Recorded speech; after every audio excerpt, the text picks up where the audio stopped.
Welcome to the channel, and welcome to this game of Warhammer Age of Sigmar. It's the Disciples of Tzeentch versus the Cities of Sigmar, Excelsis.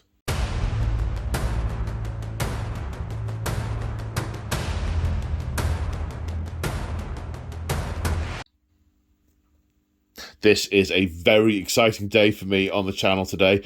Regular viewers, people who watch my hobby vlogs or who have seen my live streams will know I have been planning a big campaign for about 9 months now, and this is episode 1 of the Siege of Excelsis, and I am so excited! So despite this being episode 1 of a big narrative campaign, it is also a standalone game of Age of Sigmar Open War. So if you're not interested in the story stuff, skip forward about 10 minutes and just watch the game. But if you are interested in the story stuff, here goes. Excelsis, the city of secrets, nestled on the coast of Tusks in the realm of Gur. This is the story of the Siege of Excelsis. The story of the rise of Kragnos and the insidious plots to bring down this bastion of order. Now, our story begins decades before the Siege of Excelsis, in the aftermath of the first battle for the city. The High Arbiter, Ortam Vermeer, revealed himself to be a follower of Tzeentch and the head of the cult of the Fated Path. Now, that battle is another story, which will not be told here. We join the story in the aftermath of that battle. The Order of Azir have been charged with the cleanup and the purging of Tzeentch from the city. The armies defeated, the High Arbiter, thought killed by some, believed not by others, has fled. Or been killed. Fled or been killed. If you're interested in what happens to him, read the book The Silver Hand. But I digress. A witch hunter by the name of Galen Vendensk has been charged with overseeing the cleanup. But with multiple pockets of resistance, raids and mini-battles breaking out, he couldn't be everywhere at once. So, he isn't going to feature in this particular battle report. This particular raid is being led by a warrior priest by the name of Ordo Mulgam. He started to gather a following of anti-magic flagellants known as the Nullstone Brotherhood. And they have information of the location of a pocket of resistance in the underground of the city, through the catacombs, through the sewers, into the catacombs, where in this large vaulted chamber they find a pocket of resistance. Tzeentchian wizards and cultists have made their lair, and their insidious plots are starting to regrow anew. They must be snuffed out for Sigmar. And I'm joined today on the channel to fight this mighty epic by Moog! Say hi, Moog! Hi, Moog! Hello, so you're bringing your Disciples of Tzeentch today to... they're bringing me. Yes. Or they're bringing you. Disciples of Tzeentch, yes. Yes. There will be Tzeentchy stuff. Tzeentchy stuff, and demons, and fire, and... Possibly fire, yeah. And you do know that book's upside down. Only to a limited mind. It's going to be one of those. So you have a YouTube channel of your own, don't you, sir? Moog's Little Figures. I do. I paint stuff. Well, let me get this right. Where a bearded idiot does unspeakable things to plastic miniatures. I do. All night long. And you live stream on a Wednesday where you basically sit and chat to people whilst you sit and paint stuff. Yeah, pretty much. It's a live stream where I make mistakes painting and chat to people who are watching the live stream. It's fairly chilled. Yes, Wednesday nights. Check it out. Yeah, 7:30. Check it out. UK time. UK time. So, right, yes, you looking forward to this? I'm looking forward to this. I certainly am, We've both been painting our armies specially for this. Yep. There has been paint, yes. And I think, I've missed out the bit where I explain how the whole campaign thing's going to work. We'll do that at the end. Don't let me forget to explain how the whole campaign thing's going to work at the end. Sure, yeah. Okay. I will absolutely remember that. Yeah, okay. Okay, so without further ado then, let's take a look at the armies. No, some ado. What's the scenario we're playing? Yes, I'm glad you're here.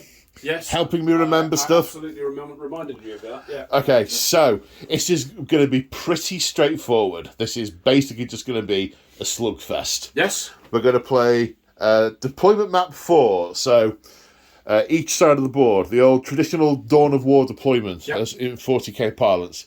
And basically, we've looked at the victory conditions. We've had a look at a bunch of the bespoke missions from different books. And basically, this is War of Attrition. It's perfect for this. Yeah. We just want to murder each other until there's no more each other to murder. Well, I'm quite happy to not murder you, but you will be coming at me, so... Yeah, I mean, we want every one of you dead. You want every one of us dead, so we don't give away your location. So, you know... Burn our books. And... I know. So, War of Attrition. Basically, if one player destroys more points of their opponent's army than the other, it's a minor victory. If they destroy more than double their opponent's army than the other, it's a major victory.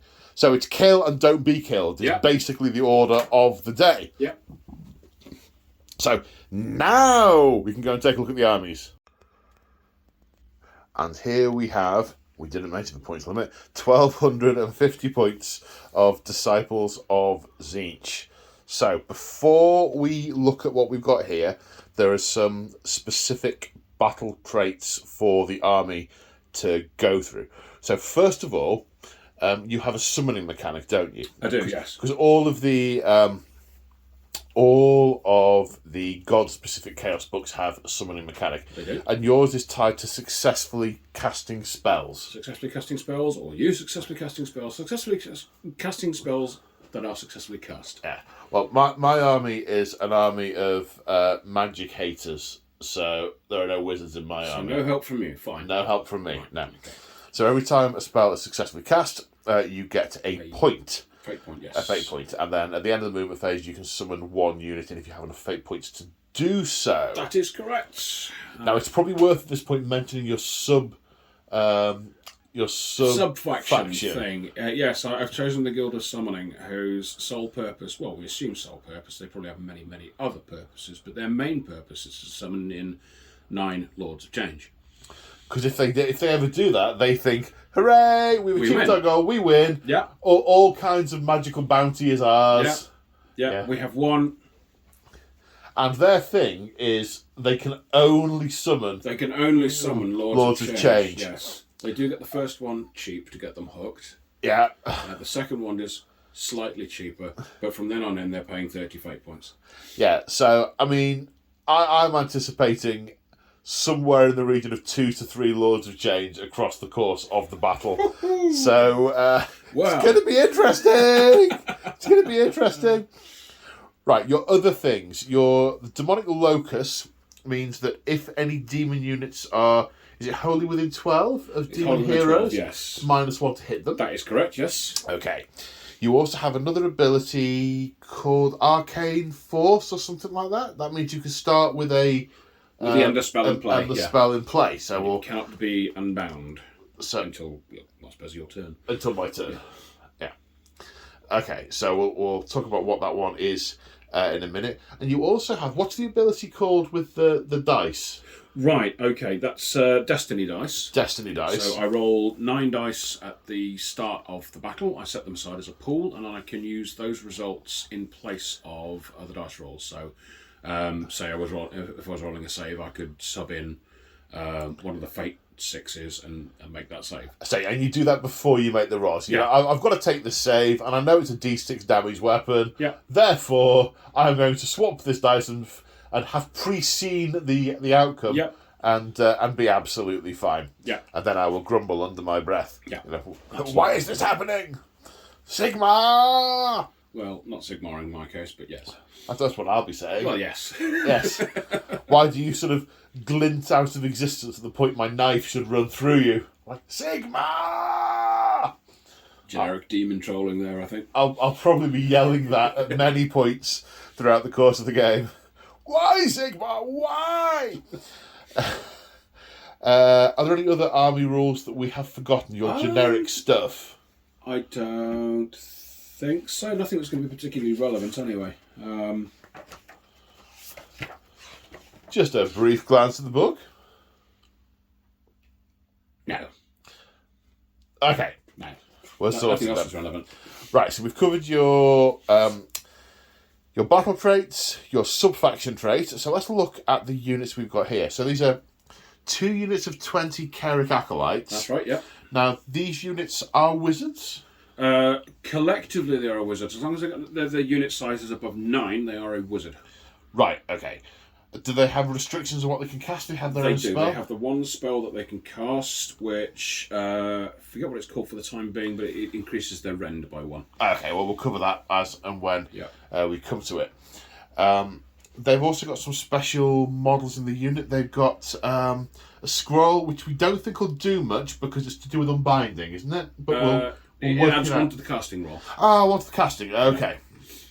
It's the chickens that won't do much. These what they call vulcharks, I think they are. vulcharks.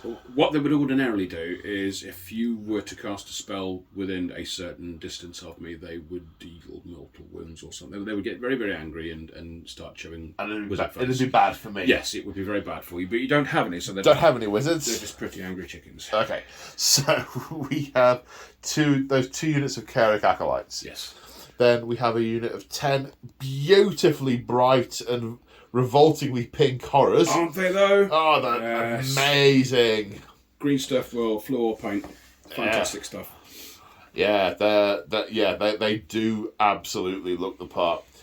So you've chosen Split and Split Again for these guys. Yes, because it's iconic. It is what they do. So one of these dies, 2 blue horrors will take its place. Correct. And then when a blue horror dies, 2 brimstone horrors will take its place. Yes, but it's one It's base. one miniature, but 2 brimstone horrors. One base of brimstone notionally, horror. yeah. Because there are 2 brimstone horrors on the mace. On the mace? On the mace. Yes, on the mace. On the mace. Your mace. On your priest's hammer mace thing.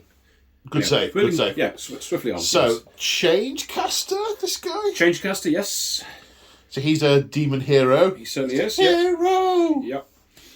He has... Spell-wise, he is looking at Fold Reality.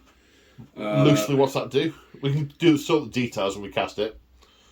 It means he can return casualties to that unit. Okay. Yeah. Right. Tzeentch's Firestorm, which is a firestorm from Tzeentch that hurts you lots. What's the range? The range is 12. Okay. And he has Treason of Tzeentch, which is a bolt that's Tzeentch's hurts Firestorm. you. Yes. You're pointing at Tzeentch's Firestorm. Oh, right, okay, fair enough. And that's Bolt of Tzeentch. That's Bolt of Tzeentch. I'll get there eventually. Treason of Tzeentch. Right, there we are. Enemy unit has 2 or more units, 2 or more models, and is wholly within range. I roll a dice equal to the number of models in that unit. Uh-oh. Yeah. And for each 6 that I get, you take a mortal wound. And in addition, you subtract 1 from the hit rolls or attacks made by that unit. You make my guys kill each other. Sure, if you want to look at it that way, yeah. Treason of Tzeentch. Yeah. What's it say in italics at the top? Tzeentch delights in sowing treachery and deceit. Oh, yes, right. And many of his demonic sorcerers can channel that aspect into the master's power to set brother upon brother. Yes! Yeah, you're making me kill myself. Kill each other, yes. Okay. Right, we have the end of the spell. It looks like a Tome of Eyes. Is that what it's called? It's a Tome of Eyes, yes. Oh, wow. It does things. It does. It stops my spells being unbound, I believe. Which isn't going to be a problem. Well, I can use heroic willpower to unbind your spells. Can, yes. Yeah. I have a warrior priest priests can unbind endless spells. No, I am lying. It just gives me a reroll on castings. Okay. Right. And it also has a parchment curse, which does horrible gripping things to you. Okay. Well, I guess we'll cover that when I get horribly gribbled. Yeah. Okay, now this guy here, I want to say, it's not a change caster, Curseling? Curseling, yes. Curseling. What? He's your general. He is my general. He has the Change Blade, which does extra wounds, and if it kills someone, kills a hero, there's a chance that might turn them into a Chaos Spawn. Okay. Nice. Yeah. And what's his command trait? His command trait is not being chosen. 1 minute. Okay, so there's already been some misdirection and lies. This guy isn't the general. This guy is. Yep. And he's an arch sorcerer. Arch sorcerer, so he gets an extra spell. Which is why he's got 3 spells. Yep. Okay, so then there's this monster, the Ogoroid Thaumaturge. Ogoroid Thaumaturge, yes. He has a staff to hit you with. He is also a wizard, because everything is a wizard. And he has Arcane Suggestion as his spell. What kind of thing does that do? Various things. Successfully cast, pick one enemy unit within range and visible to the caster, and pick one of the following effects. It's hopeless. That unit cannot issue or receive commands until the next hero phase. Oh. Drop your weapons, subtract 1 from hit and wound rolls for the attacks made by that unit into your next hero phase. Or kneel, subtract 1 from saving throws for attacks that target that unit until the next hero phase. For attacks that target people called Neil? Yes. That's really hard. You haven't got anyone called Neil on your army, have you? Well, actually, it's the most popular name in Excelsis. Yeah. Oh dear. Okay. Oh. So on that note, on that bombshell, that's 1250 points of Disciples of Tzeentch. So let's go and have a look at the cities of Sigmar. And here we have 1250 points of cities of Sigmar. Now, in choosing this list, I have chosen units. It's been quite a restricted unit choice, really, because it can be nothing magical, and only... I've wanted to stick to humans, and only things that could work their way through sewers to get into underground catacombs. I did briefly consider bringing some horses, but decided not so much. Now, the Tzeentch, Disciples of Tzeentch could have taken pretty much anything they liked because of, it's magic. I'm very much a walking through the filth to actually get here. So if I'd been really sort of leaning into it, I'd have painted the bottom half of them brown and a bit of Nurgle's Rot on the base, a bit of Typhus Corrosion, but I do want to be able to use the army again. So I was going to say, we've got time. We could... Well, I did paint all those shoes brown, so, that'll have to suffice. So, cities of Sigmar, the city Excelsis. So the sub-faction is Excelsis. Now, I should probably explain a little about Excelsis because otherwise some of my abilities will seem really weird. So, in the harbour of Excelsis is the Spear of Malice. Now, the Spear of Malice is a fragment of the great meteorite Malice, which is the remains of the old world. Now, that meteorite was plucked out of the sky by Dracothian. Sorry, I forgot his name for a moment. Then plucked out the sky by Dracothian and nestled into Azir, and Sigmar's doing all sorts of stuff with that, which we won't go into here because it's not relevant. But the shard that became the Spear of Malice broke off and fell from the sky and ended up lodged in the harbour around where Excelsis was to be built. And the stone that the spear is made of has portentous properties. They are known as glimmerings, and they allow the future to be foretold. Many people in Excelsis use glimmerings mined from the Spear of Malice as a way of life, almost as people in the modern day sort of use astrology. They will take visions from the glimmerings, some of which may be accurate, some may be inaccurate, some may involve many, many paths in order to get to what they foretell. And so the reading of glimmerings is quite an art form in the city, but it's why it's known as the city of prophecy, because many of the inhabitants use glimmerings to see into the future. And there's actually a narcotic known as prophecy, which is ground powdered glimmerings, which they go into trances with, and in the book Kragnos, that comes up quite a bit. That's a good book, and is tangentially related to the siege of Excelsis. But I've digressed enough. So, Excelsis battle traits. Right, their main battle trait is a trait called the Gift of Prophecy. Once per phase, I can pick a unit when it's either going to shoot or fight, and I can say, this battle has been prophesized, and roll a dice. On a 2+, they get +1 to hit in that phase. On a 1, they get -1 to hit because prophecy was bad. Yeah. There's also a command ability called Riposte, where the general, who has got more prophecy than some of the others, can foresee what's happening and advise his troops, and effectively you get to pick a unit within 12 inches, and every time they roll a save of a 6 against in combat, it deals a mortal wound back to the unit that did it, because they sort of duck the blow and stab because they saw the blow coming.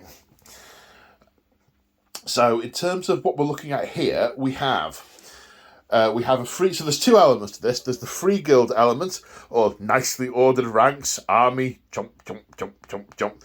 And then the Nullstone Brotherhood, the rabble of flagellants with flails and hammers and bells, being led by Odo Mulgam, the warrior priest. So first off, the free guild element. The general, he is the... this is where it gets confusing. He is the free guild general. That is the name of the unit.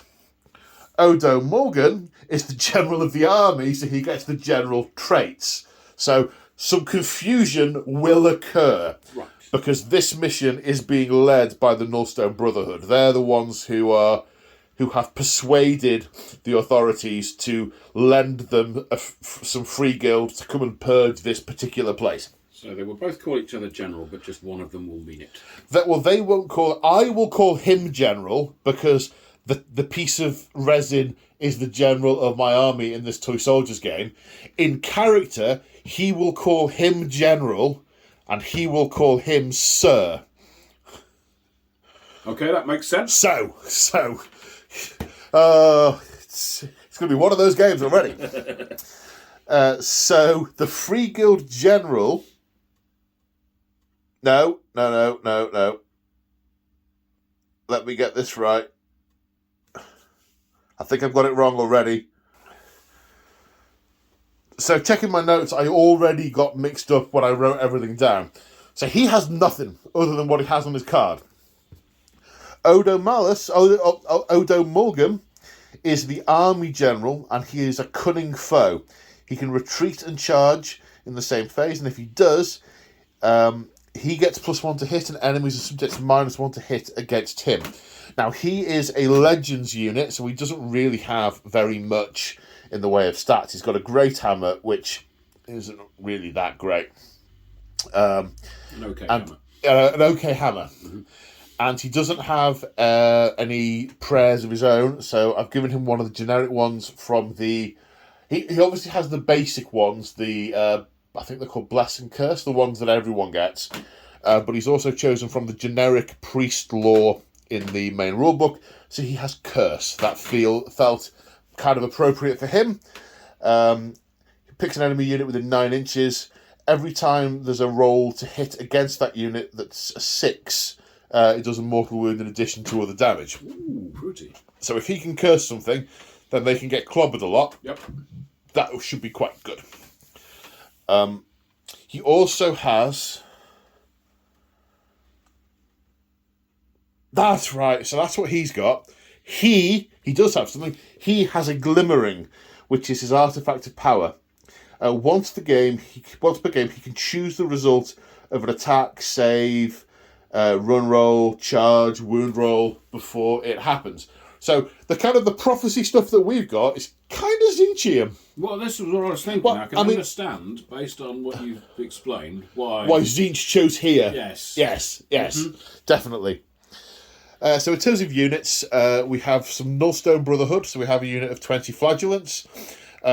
They get more attacks the more of them you've killed in a given turn. Uh-huh. They get harder the more you hurt them. Okay. We've got some great swords, some free gold great swords. They're as hard and choppy as you can get, being a basic human. They can also they bodyguard the general. Mm-hmm. The general's got some nice command abilities that he can issue to free gold units nearby. He gets to issue it once, and it affects 3 units. Ooh. Which is pretty good. It's sort of a hold the line or forward kind of shtick. Then we've got halberdiers, We've got swords and shields. They get an extra point of save. I think the halberdiers get the extra point of range. Crossbowmen and rifles. They all get some bonuses if they've stayed still, but I'll cover those when we come to them. I think they get... One of them gets +1 to hit, one of them gets an extra shot, if I remember rightly, but I can't remember which way round it is. So this is going to be an absolute mincer of a game, where these two are just going to smash together and grind until one survives and the other does not. And on that happy note, let's go on to deployment. And here we are after deployment. So, Mr. Mooksa, yes. Could you talk me through your deployment, please, sir? I certainly can, and it won't take long. These guys are doing a little ritual. They're doing the whole sort of bouncing it around and the jiggling and they're trying to summon the demon. So that's where Say that again. They're doing the bouncing around and the jiggling and they're trying to summon the demon. Got it? Yep. So that's a little mini ritual going on there. With him there. We've got those guys there and those guys there. And the rationale being just... this is just kind of where you are? Yeah. Yeah. They've got to be somewhere. I'm sure it makes sense to the Lord of Change. Sadly, I am not the Lord of Change. Well, quite. Okay. So, summoning ritual. Oh dear, I feel queasy. Okay. My deployment is fairly straightforward. The Nullstone Brotherhood and Odo are on this side, just going to run forward like frothing lunatics. In the middle, slightly more organised, we have the Free Guild General with his bodyguard, and the swords and shields on the right, the halbards on the left, the longer range guns behind to start shooting forward, and the rifles on the flank, because they're going to have to get a bit closer to actually do some shoots because they have a shorter range. Yep. And that's the gist. We're sort of flowing into the chamber, catching you in your lair and hideout, doing your insidious rituals. I'm afraid you're in our basement now, so we're going to have to do something about that. Yeah, I'm afraid there's going to be a certain amount of violence. There'll be words. Yes, indeed. Words will be exchanged. And speaking of which, a few pre-battle things. We need to roll your special fate. What they called? Destiny dice. Destiny dice. Yeah. Do you want to do it over here where they're going to live, so we don't have to pick them up? Yeah, we cunningly, because I foresaw this. They're a We're using different blue colour. dice so I don't accidentally roll them again. There we go. So couple of sixes, couple of fives. That's not bad. It's a useful spread. There's one of everything. Yep. There's one of everything as it stands. And okay, so first turn. Yep. Good luck, sir. And you? Well, looks like you'll be going first. So you have priority. I do, yes. So in the first battle round, do you want who takes the first turn? Who takes the second turn? Oh, you can take the first turn. I'm going to take the first turn. Come on, mate. Okay. Come on. City of Excelsis, turn 1. Okay, hero phase. First things first. Heroic actions. The Free Guild General is going to attempt heroic leadership to get another command point on a 4+, which he gets.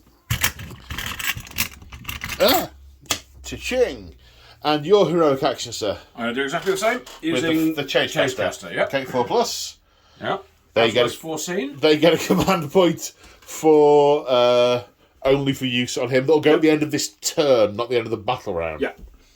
Okay, so next thing I'm going to do is spend this command point on Hold the Line. Pick 3 friendly Free Guild units, wholly within 18 inches of the Free Guild General. They're going to be the Halberdiers, the Swordsmen, and the Great Swords. And until the start of my next hero phase, they're going to add 1 to hit and to wound if they have not made a normal move or charge in the same turn.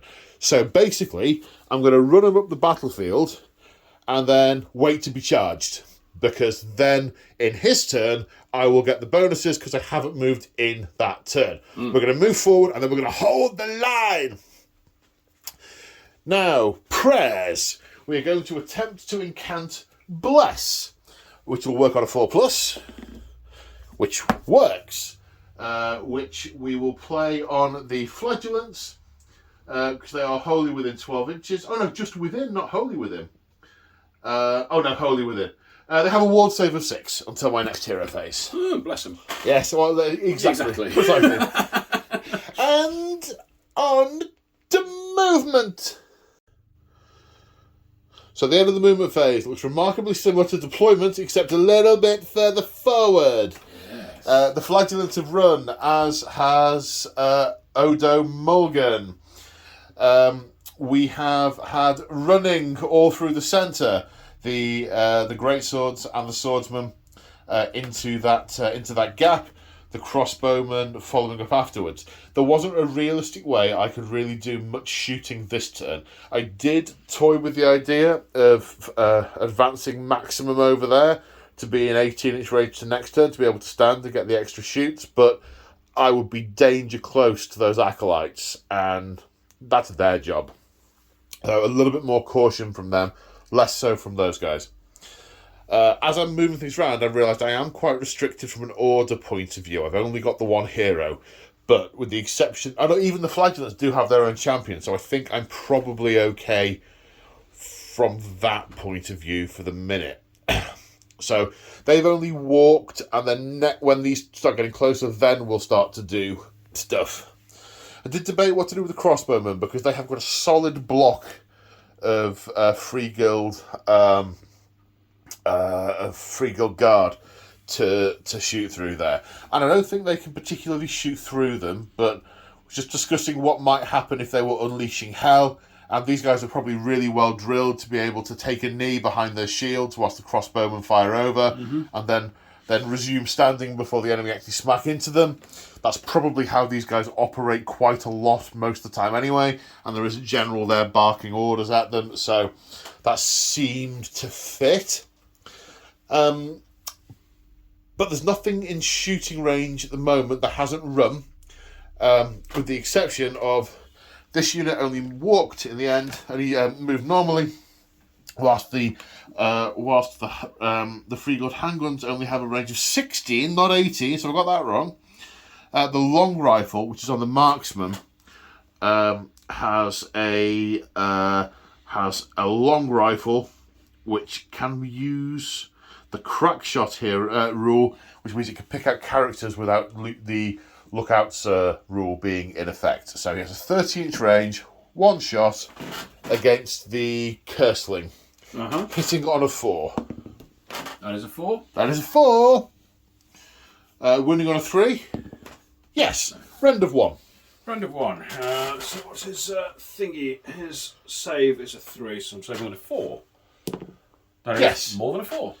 So that's the shooting phase. Yep. No charges, no fighting, Yep. no battle shock. Tzeentch, turn 1. Yeah. Okay, so we're in the hero phase.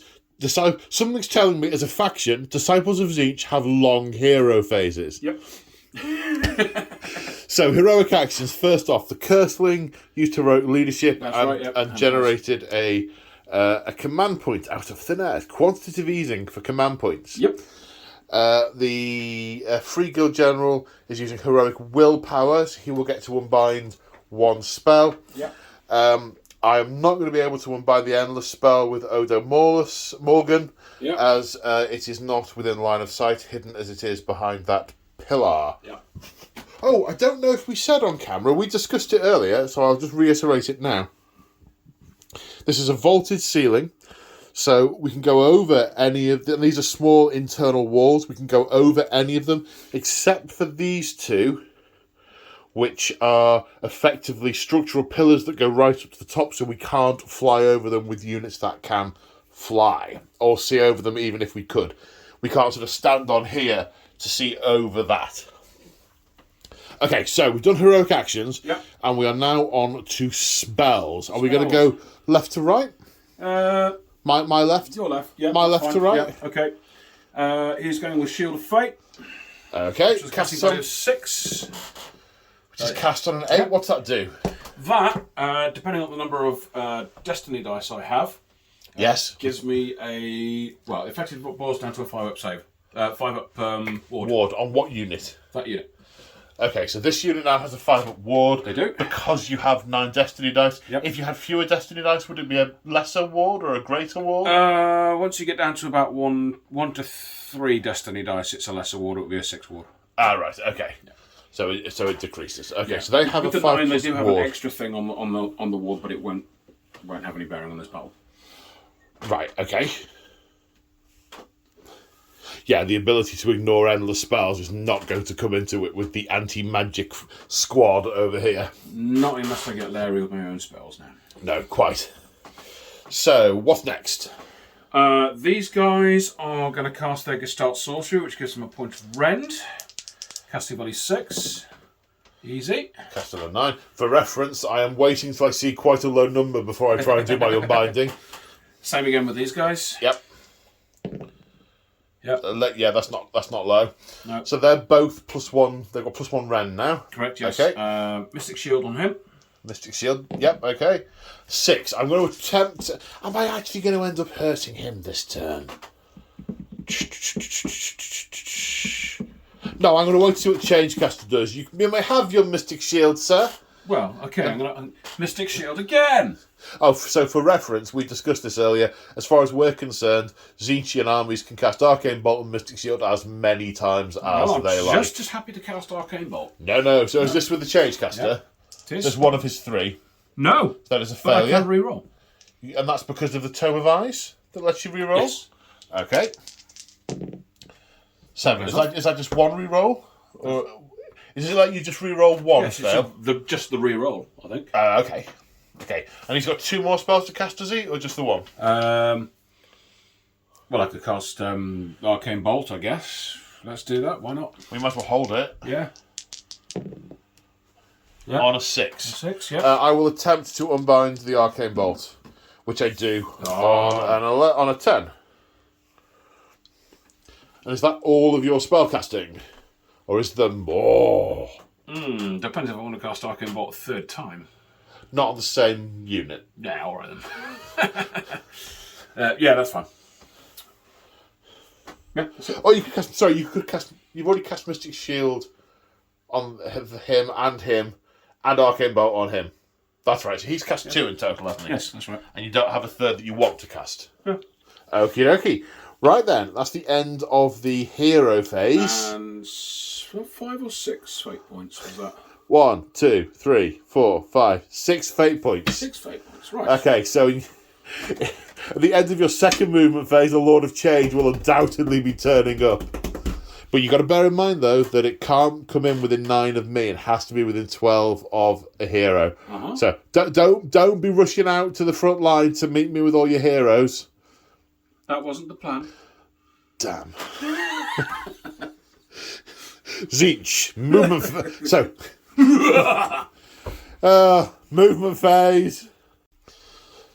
So here we are after the movement phase. The Pink Horrors and the Changecaster have sort of plugged that gap, and I know they've got hurly bolts of fire shoot things. They do, They're gonna hurly bolt shoot down here. Yep. These Karak Acolytes have moved forward 6. I think they're going to... Plugging gaps and shooting, They're going to shoot and maybe charge. I know the charge was measured. I don't know if it's going to be attempted. Oh, no, they won't make a charge. Oh, we shall see, eh? And then we have this unit of Karak Acolytes and the Curseling have moved forward, and they are also in shoot range and maybe charge range. Maybe charge range. That's the thing. One thing with AOS is that unless there's units that are nearby that can unleash hell, there's no real benefit to not rolling the dice if you would want them to be in combat anyway. Yeah. So I don't think there's 12 inches between, which is what I was saying. There might not. Oh, right. Okay. So that's the movement. Where are we going to start the shooting phase, sir? Because this, for once, is... I'm looking at all the things, and this is quite a shooty army. I think almost all the units have shooty attacks in your army. I was surprised when I looked, to be honest. Yeah. Okay, so this unit of Karak Acolytes first? Yep, let's do that. Okay, and what are they targeting? Are you going to split? Because we've checked you are in range of the guns, and you're in range of the Free Guild Guard. Are you splitting? but it's only like those 4 guys who can hit them. So there's a few that can target here, and the rest are going to be over there. I think I'll just mangle as many You're of them. just going into you're going into the halberdiers. Okay, Yeah. makes sense. Okay.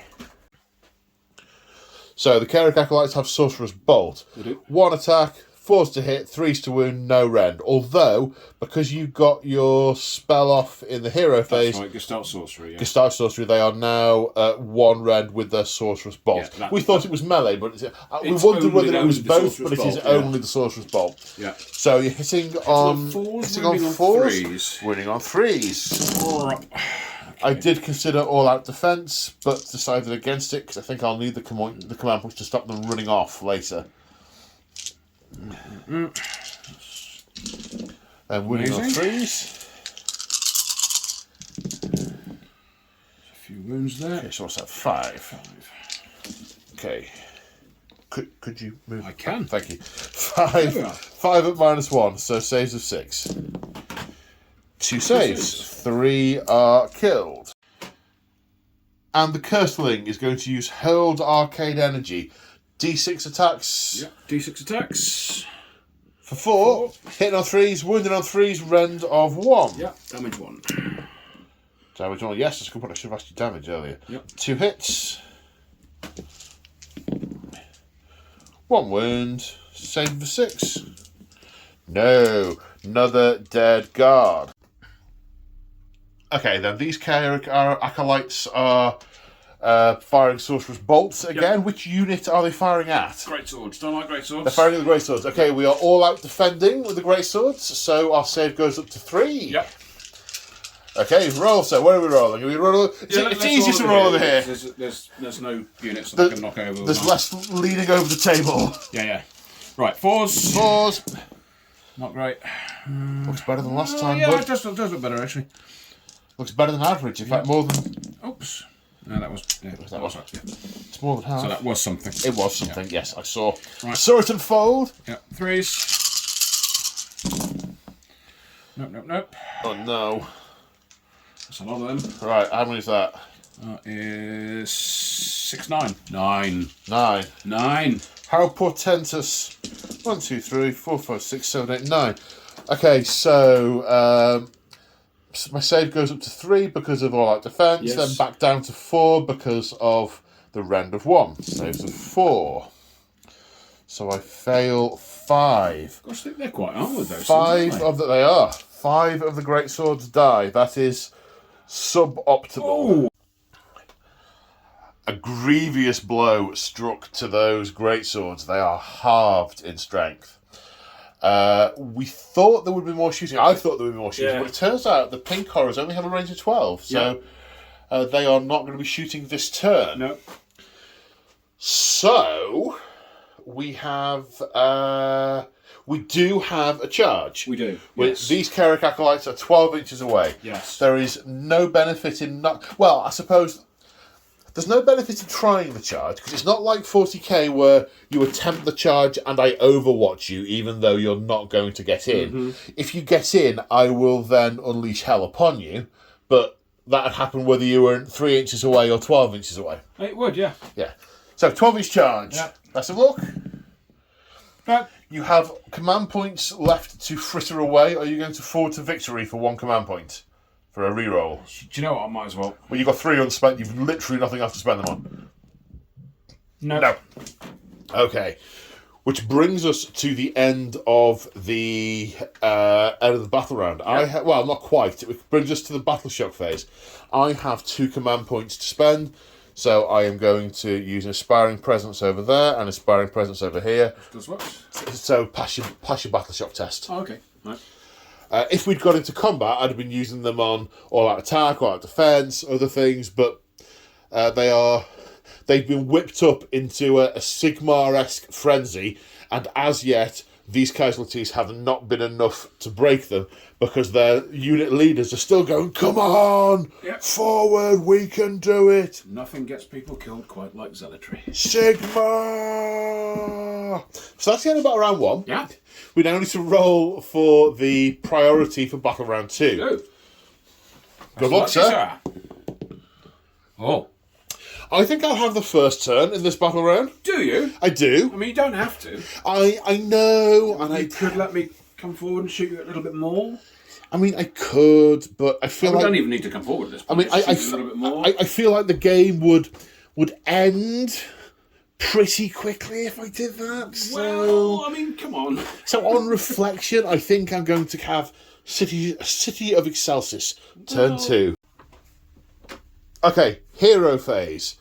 Heroic action, we're going to attempt heroic leadership again. I really want it to come off this turn. It doesn't. Okay, and your action, sir? I'm doing heroic leadership on this guy. With that guy, okay. Which fails to come off. So I have 2 command points for the battle round, and I'm going to use them both now. So I'm going to use, what was it called again? Hold the line. And I am going to, which units to use it on? Right, no, I'm going to do it in a slightly different order. I'm going to issue the rally command to the unit of greatswords. I roll a dice for each flame model, and on a 6, they come back. Okay. So, looking for five sixes. Do you know what? 1, I'll be happy with. 2, I'll be made up with. But none is still statistically accepted. No, the dead stay dead. Yeah, the dead stay dead. Yeah. So who do I want the bonuses to hit and to wound on? I think I'm obviously going to put it on the swordsman and on the halberdiers. It's an 18-inch range, wholly within 18, so I can put it on any of the units I want. Those guys are pretty choppy in their own right. So they're also going to be dead. So the fact they're going to cease to exist is probably a reason not to do it. I think I will put it on the crossbowman. Actually, I'm going to do a little bit of measuring before I decide properly. Yeah, definitely the crossbowman. And the reason I was checking is because if they stand still, they get an extra shot. I was just saying, if they were in the range of the acolytes, which they are, so if I can get these guys to clear a bit of the line of sight and I stay still, I'll get 40 shots with +1 to hit and +1 to wound. And if I all out attack, I'll get +2 to hit and +1 to wound. I know what my command points are going. Yeah. So that's kind of also we're going to try and bless the flagellants again on a 4+. No, that's a 1. That is Sigmar saying he's unhappy. Maybe he is seeing the future because he doesn't. Anyway, enough of that. Sigmar is unhappy with his prayer. And maybe they just haven't killed enough demons. That's why the prayer is not only not being answered, but also now why he's bleeding out of his ears. When priests roll a 1 to pray, they take mortal wounds because God says no. Yep. Right, so that's the command phase. Hold the line, hold the line, hold the line. No command points left. Oh, I'm not liking that already. So I can't do all-out attack with those because I've already spent the command. I know. What a shame. I know. As was foreseen. I know. Do you know? There's a prayer he could have taken. One of the standard ones generates command points. He prays for insight, and I thought I won't need the command point. I really need the command points. I really hope we see Sigmarite warrior priests in the new Cities of Sigmar Battletome whenever it rolls up. Anyway, honest, they are kind of, why aren't they there? Integral, yeah. City of Sigmar. Well, it's that's because he's a fine cast model, and they're not really to scale, and they're one of the ones they've just dropped, and that's why he's in Legends. So you're saying there should be a new miniature as well? Yes. Yes. Anyway, and movement. Okay, so the flagellant's moving up the side. They may or may not get in. And I've just realised I haven't got any command points for forward to victory, so they're unlikely to make it in. Up here, the halberdiers have moved forward, as have the rifles for the shooting and then the charging. That's fairly standard. Of course, these ones are the ones with the extra ward on them, so they may have some longevity.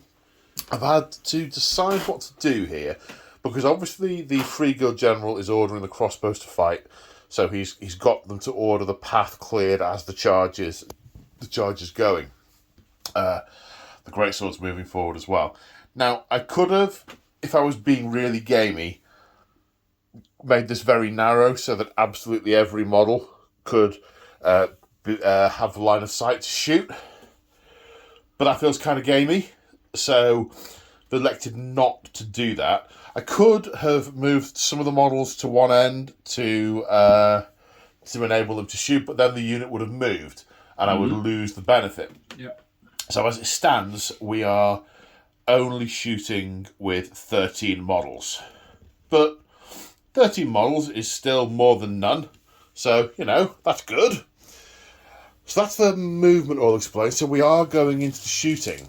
So it's 13 models, and because they stay still, they're going to get 26 shots. Because of the hold the line order, they're going to get +1 to hit and +1 to wound. I think we'll be using all out defense. Using all out defense, okay. Yes. We are also going to use the Gift of Prophecy, which we can use once per phase when a unit shoots or fights, and see if this has been foreseen. On a 2+, they're going to get an extra 1 to hit, +1 to hit, meaning I'll hit on 2s. If I roll a 1, I'm going back down to 4s, and this has not been not very auspicious. So 2+, please. Yay! Prophesized. So 26 shots hitting on 2s. So 26 dice. Moog declaring all out defense. You betcha. So we'll get an extra point of save. 26 shots hitting on 2s. Take out the 1s.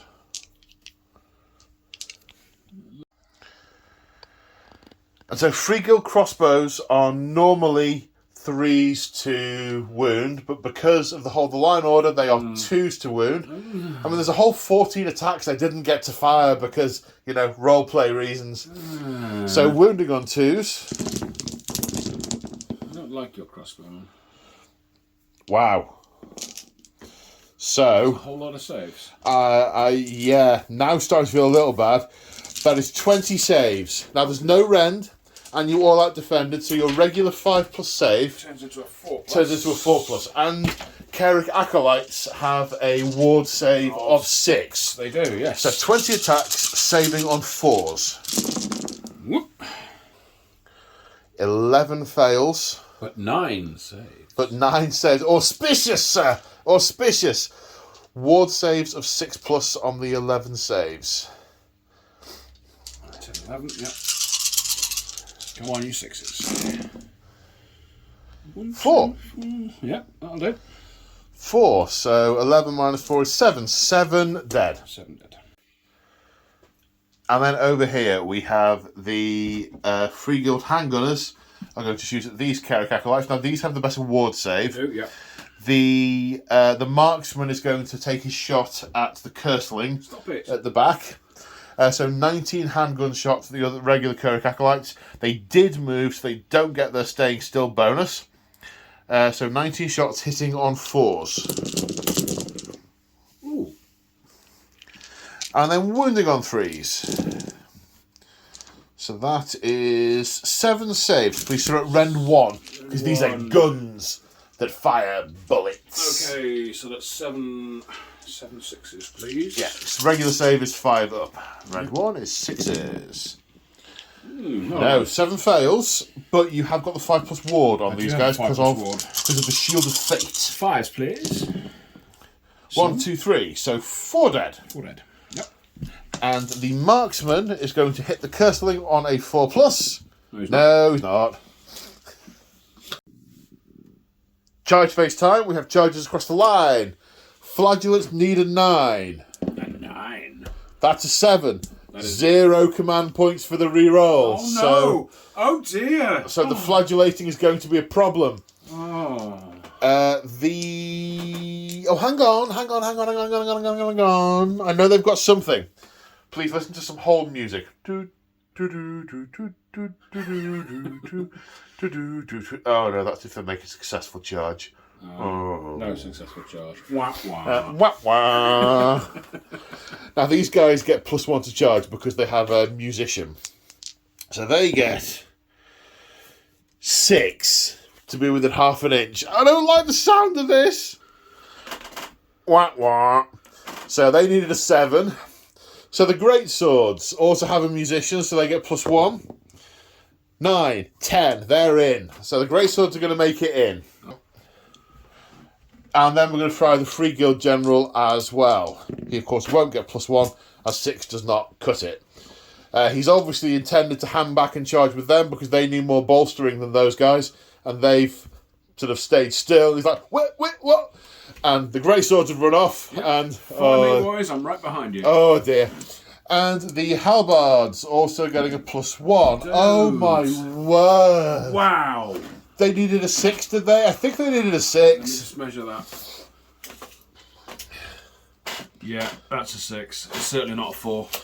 Well, +1 is a 5. No. So to be within half an inch. So we might have to just check this. Are they within 5.5 inches? Ooh. Well, we'll get back to you, viewers, in just a moment. No, it's about a mil out, but it is out. So no charge there. We're just going back a little bit in the sequence here, and we are unleashing hell with the Kairic Acolytes. Yep. You do get -1 to hit on the unleashing of hell. So you were hitting on 4s before, so that you will hit on 5s with these.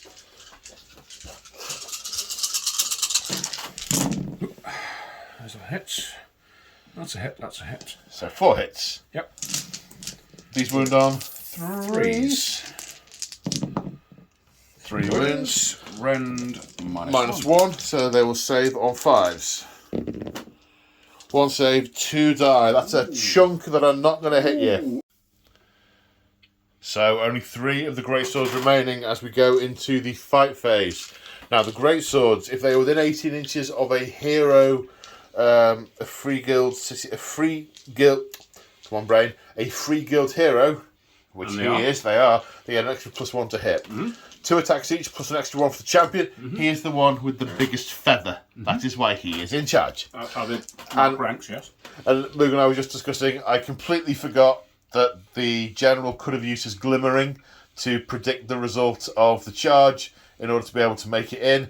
But I forgot, and Moog did offer to go back, but having already made the dice roll, that doesn't feel quite right. So, 7 attacks, hitting on 2s. 6s, 6s would have done decapitating blow, which is mortal wound in addition. Ooh. But no 6s from the Zweihander. Wounding on 3s. 5 at rend 1. 5 at rend 1. That's 5s. I'm saving on 6s, and then I got 6s again. Yeah, save. -1, so that's 1 save. 1 save. 4 have a ward save of 6+. So 4 die. I'd count that as a win for you, sir. No, I count that as a win for you because they can no longer cast. Well, no, I mean they should have been utterly destroyed this turn. Oh, they should have been. They should have been, but that's why it's a win, sir. That's why it's a win. So they get to fight back. They do, yeah. Okay, so we've got multiple weapons in the Kairic Acolytes. The first one is the pair of cursed blades, of which there are 3. They get 2 attacks each, that's 6 attacks. And they're hitting on 3s, wounding on 3s. Okay. Rend nada. Rend nothing. Okay. Hitting on 3s, 4 hits. Wounding on 3s. All of the wounds. 4 wounds, okay. No rend, you say? No rend. 4 saves of 4+. Failed 2 of them. 1 guy left. Okay, next we're on to the Cursed Glaive. Now, all the attacks are simultaneous at the start, so the fact that the models have been removed as casualties doesn't affect the ranges. So, Cursed Glaive, how many attacks each for Cursed Glaive? Cursed Glaive is 1, but I've got a champion in there who has an extra attack, so that's 7 attacks, hitting on 4s. So, you've got 6 in there with Cursed Glaives, have you? 1 as a champion? Yes. Okay, so 7 attacks, hitting on 4s. Hitting on 4s. Winning on 3s. 3 attacks. You not got anything special on 6s that we need to know about? No, I don't think so. Okay, that's cool. Winning on 3s.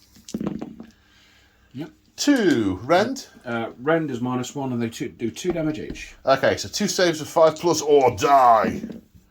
Well, I'll go with the or die option if you don't mind. So the great swords wiped out to a man. That has not been a successful charge. In moments like this, you think, oh, it's all right, I'll do better on my turn. That was my turn. What I succeeded in doing was making one charge and dying. So we go to the battle shock phase. The only unit left that's taking Oh, hang on. No, they took a lot of casualties this turn. Of course they did. Of course they did. Right, we may need to... 1 minute. Okay, so these Carrick Acolytes, there are 7 left, so they lost 13, not 11. We can't count. No, there's 9 left. 9. There's 9 left. I can't count. It's always the 9. It's 9, yes. So there are 9 left, which means 11 were killed. So it's the dice roll plus 11. There's going to be... They can't pass unless a command point is spent on inspiring leadership. Inspiring... Whatever inspiring presence. Inspiring presence, that's it. So the Thaumaturge has basically looked at them and they've... it'll be worse for you if you run. Yeah. So they've stayed. Then over here, 4 were killed. So what Moog has done is used one of his fate dice, which was a 1. Yep. Go on. And it has chosen that as the result for the dice roll. 1 plus 4 is 5, which is what their bravery is, so they are fine. Yep. So, that's the end of my turn 2. As we go on to Tzeentch's turn 2, and I have a horrible feeling this was a trap they had laid all along. So we're in the hero phase, or possibly what we should refer to as the Tzeentch phase. Mm-hmm. So first off, you've used heroic leadership on the Ogroid. Yep. And you gained a command point because you rolled the 4+. I'm using heroic willpower on the Free Guild General because I want to try and unbind one of the many spells. Mm-hmm. But you're spending the command point on the Ogroid straight away. Rally, Basically, so last turn he basically intimidated the acolytes into not running off. Now he's bawling at them so that the ones that are nearly dead are going to come back to their feet because they are still afraid of him. Yep. So issuing the rally command, 11 dice, once per casualty, 6s, return. 6s, yeah, I'm thinking I might actually use some more fate dice. Okay. I've got 2 6s. Well, so yes. You 2 definitely coming back at that point, wouldn't it? It would. You could. But would you want them for something else? Oh! No, we'll just roll the dice. We'll just roll the dice. Okay. I need at least 2 6s. 1. That's 2. And 2. That'll do. So they're going to be back to 9, which means they can do their magic. They're 9 already. Take them back to 11. Back to 11 so they can do their magic. What is it with me and numbers today?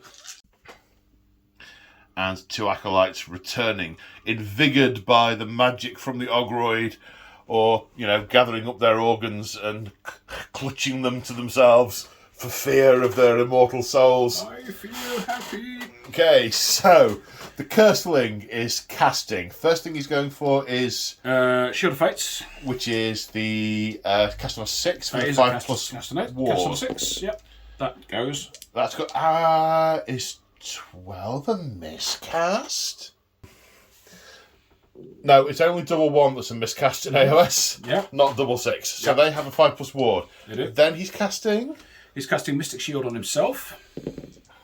A cast on a 5. Just go off. I don't really want to bother unbinding that.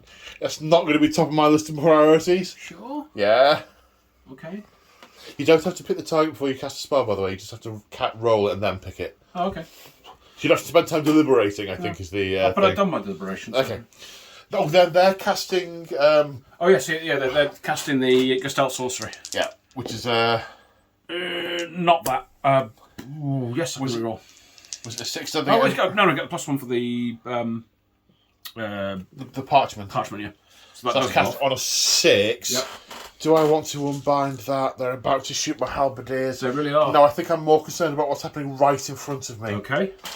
They're going to go with Gestalt Sorcery as well. That goes off. On an 8. Tell me what the Ogroid thing does.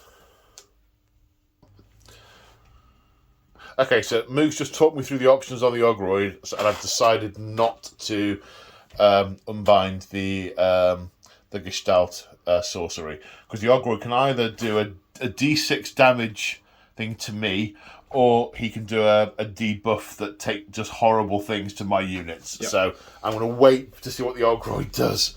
Although the Ogroid's got a casting value of 8 for that spell, so it may not go off. And I probably won't unbind it if it does. Well, yeah, let's roll it. Do you want more time to think? Could No, you also Mystic Shield? Or... No. Trust in Tzeentch. Okay, trust in Tzeentch. No, Not cast. Okay. So then the Change Caster. Yeah. Okay, so we come to the Change Caster. I think we made a slight error in turn 1. He can only, even though he knows extra, the command ability doesn't let him cast any extra, so he only is casting 1. I believe he's going to cast the spell that he gains by having summoned the Endless spell, Parchment Curse. So a lot of your really nice spells, they're either 18-inch range but require Wholly Within, which that unit isn't, or they're 12-inch range, which the unit isn't quite. So Parchment Curse casts on 8. And it does D3 mortal wounds. Does D3 mortal wounds, and subtracts 1 from my bravery for the rest of 3, of the game. Okay, so cast on an 8. On your 8s. No. I will attempt to I really should have unbound the other thing earlier. You should have unbound it, yes. Unbound it. So, you cast Gestalt Sorcery. Shield of Fates and Mystic Shield. So that's 4, giving you 4 fate points. Yes. Taking your total to 10. Yes. Okay, Guess what I can do with there's 9? obviously no significance in that whatsoever, and in no way can you summon a Lord of Change with 9. Summoning. Movement phase. So here we are at the end of the movement phase. The Curseling and these Carrick Acolytes have moved forward. They're in a sort of very, very rank and file ordered way for... That's just how I think. Right, okay. So they are 3 and a bit inches away, ready for that charge after using their Sorceress Bolts. Yeah. We have other Carrick Acolytes here who are going to be doing the same. The Ogroid, who is, quote, tasty in a fight, yes, is there as well. Getting hungry. So we're going to have a couple of little vignettes going on here. We're going to have a fight here with possibly some shots going in. We're going to have a fight here, possibly with the general. A couple of units on each side, possibly some shots coming in over here. Yep. And then over here we have the horrors have come around this corner, ready to shoot and possibly charge the flagellants. Certainly. And out of the ether has appeared this guy, summoned at the end of the magic phase. That is the first of 9. Only 8 more. Only 8 more. Only 8 more. And the acolytes chant, only 8 more. So they're not having a great day. Moog keeps saying he's terrified of the flagellants. They're one of the cheapest units on the table, and the hero with them is from Legends. So that's going to be interesting. Moog's picked his spells, so we'll talk about those when they become a thing. Relevant. So let's move on to the ranged death. The shooting phase. And we kick off the shooting phase with Sorceress Bolts coming into, I assume, the Free Guild Guard with halbards. Oh, yeah. Okay, 16 moles, so 17 attacks, including the extra one from the champion. Hitting on 4s. Hitting on 4s. Ooh, yee. 8 hits, 3 to wound. So what's that? 5 at rend 1. Yep. Saving on 6s. 2 saves. 2 saves, 3 die.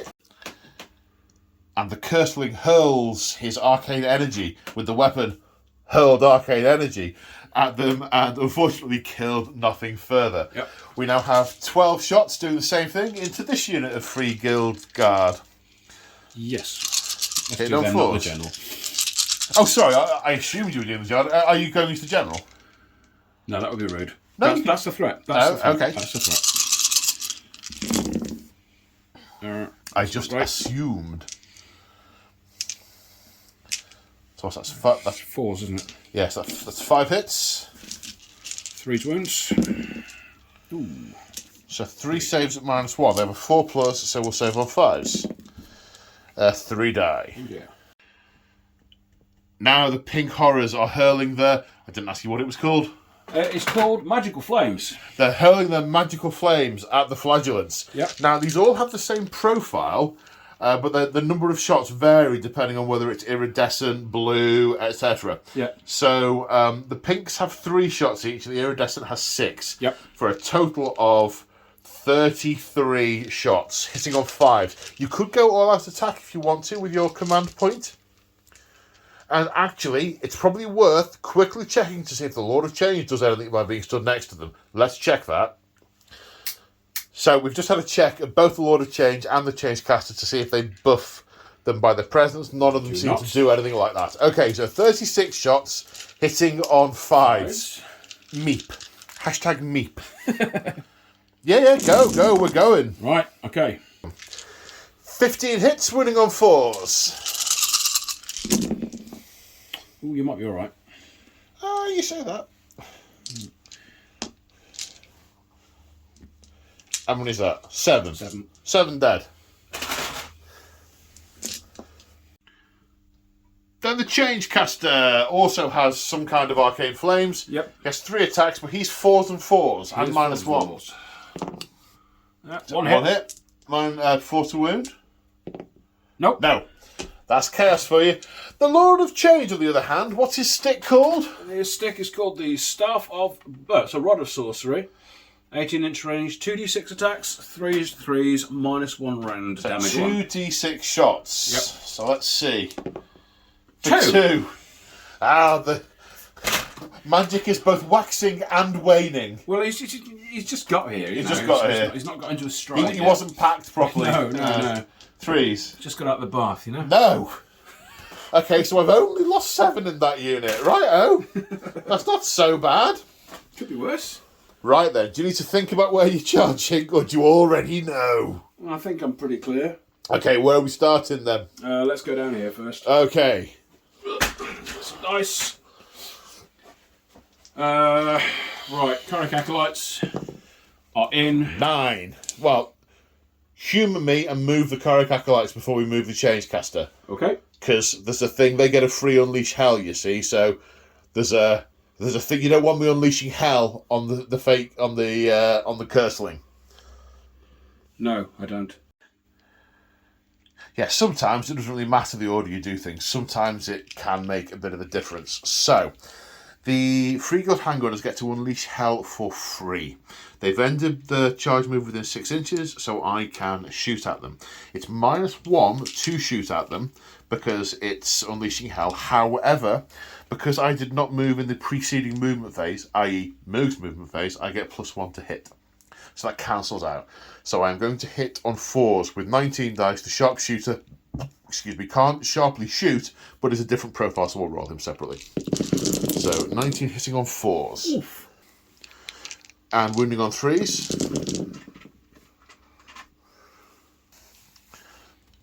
Nine wounds, so that's 9 saves. -1, so 5 to go up to 6s. Normally, Yep. 5 to 6s, so saving on 6s. Nada. None. But you do have Shield of Fates on them, which is a 5+ ward, which is better than their regular 6+ ward. Yep. 1 5s. Ooh, there's a few there. Killed 4, which is exactly what I killed last time I shot at them. Yep.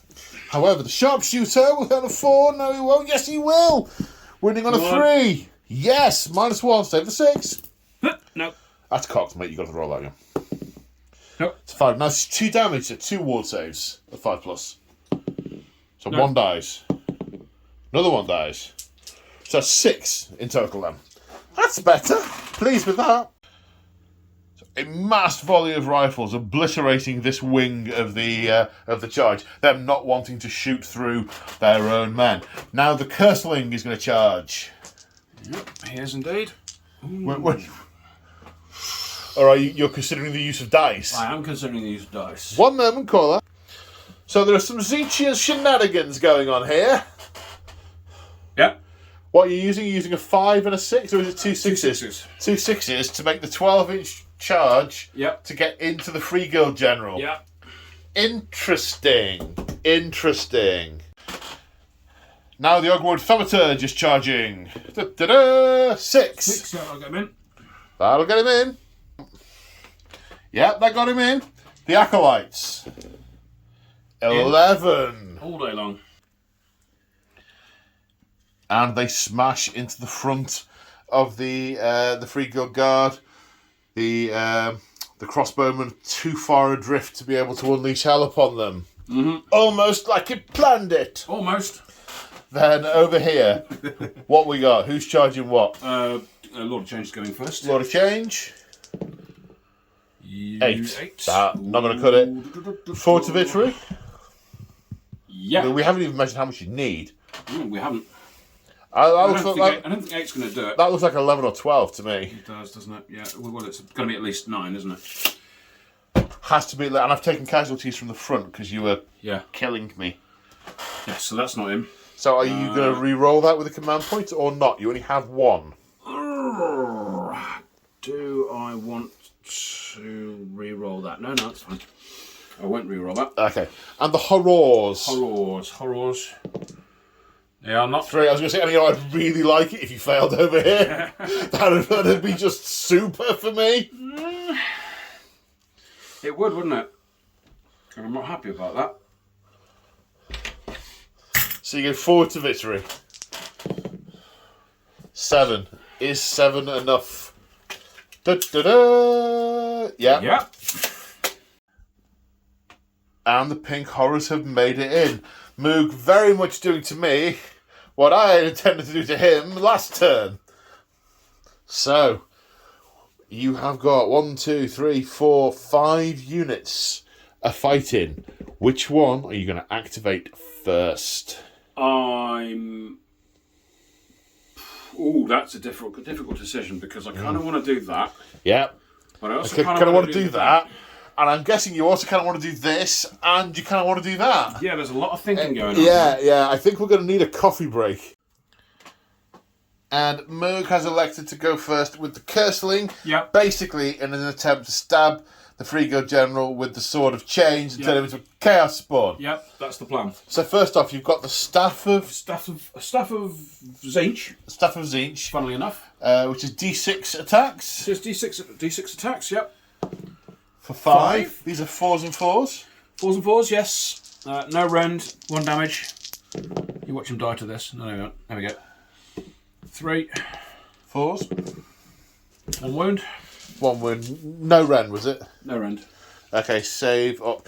Do I want to all-out defend him? You could find a stout with him. No, I can't. Not now. That's a hero phase thing. Oh, what a shame. Do I want to all-out defend him? I've only got 4 attacks left. What's the worst that could happen? What's the rend of those 4 attacks? Rend -1. -1. I'm going to all-out defend him. Yeah. Yep. So, which uses my only command point. I was going to use that on the Swordsman. But I think I'll try and keep him alive instead. Oh. So save of a 3+. Yes. Save, right. And 4 attacks, 3s and 3s. Okay. Rend -1. So 4 hits. 1 wound. 1 wound. Rend -1, but 2 damage. Alright, okay. So, -1 save for 4+. Yes, he's fine. I don't know what I was worried about. No, I don't know what you were worried about either. No. Okay, I'm going to activate the Free Guild Guard, or have activated them and piled them in against the Kerrick Acolytes. 16 attacks, because they have a 1-inch range, but the bases are sufficiently narrow to be within an inch if they are in 2 ranks. So, they were issued Hold the Line earlier, so they hit on 3s and wound on 3s. And if only 6s did something special. Oh dear. Wounded on 3s. I mean, that'll be enough. No, I don't know. Get them all to wound, and then me to fail my save twice. But they've also got the. Didn't you put the? No, you didn't. No, I didn't. That's over there. It is over there. You're quite right. Okay, so 4, 8, 10, 11. 11 saves. 11 saves, no rend. So 11 saves of 5 plus. 5. That's 11. On your 5s. Ooh. 1. 1. That's not great, is it? And then ward saves of 6 with the fails. That's a bit better. Yeah. 3 pass, so that's what, 6, 7 die. Yep. 3, 4, 5, 6. 7. Get off him. He got off, don't worry. Despite my protestations, Moog has activated the pig horrors. Yeah. And piled them in. They only have a 1-inch range, but most of them have got in. There's only one that hasn't. 1 attack each, an extra one with the iridescent horror, hitting on 4s with 10 attacks. Oh. Then a wounded on 4s. That's right, isn't it? 3 dead. So, activating the free guild guard with the halbards. I am going to prophesy this fight because it's an Excelsis army. On a 2+, they're going to get +1 to hit. That's a 3. So they are at +1 to hit. So they're going to hit on 3s with their halbards. Take out the misses. It's always good to take out your misses. Wound on 3s. With 5 wounds at rend 1. Rend 1. So that would be 6s and 6s. How many is that? 5. So it'll be 6s and 5s because you cast the Shield of Fate on them earlier. Yes, right. Okay, 6s. 6s to save. Come on, you 6s. No. Nada. 0 6s. Right. 5s. 5s. No. 0. Oh, okay, 2. Okay, 3 die. Okay, now we're activating these acolytes. Yep. First off, we're doing the cursed blades. Yep. It's 2 attacks, 3s and 3s. There's one guy with the cursed blades, is there? Okay, 1 hit. No wound. Doesn't wound. Okay, 2 guys with regular swords, 4s and 4s. Nada. No. And 5 attacks with the big choppy things. How many? Why is it 5? How many people is it? 1 each? 4? 1 each plus a champion. 1 each. So 4 guys, one of which is a champion. Yep. And these are 4s and 3s, which the other cursed blade would have been in as well. But okay, so no 2. 2, yep. You watch me fluff 3s. Come on. There we go. Oh, not a 1. Well, I have to say, the game, the luck is ebbing and flowing. We're both getting our share of good and bad. We definitely are. Right, let me have a go at something. And the Free Guild General is going to attack the Curseling. I've sort of been working out, seeing if I can use my Glimmering to get a sort of cheeky wound in here. And having just heard his stats, it's not going to happen. So I've got 3 attacks because he's got 5 wounds, but he's got a 3-up save with Mystic Shield on himself, so he has a 2-up save. 3 attacks. Hitting on 3s, but 6s do mortal wounds in addition. Oh, it's a 6. It's a mortal wound. So that's a mortal wound. That's 1. Yep. Wounding on 3s. That's 2. Rend -2. Rend -2 with So 4s. So 2's up to 4s. Yeah, 2 4+ saves.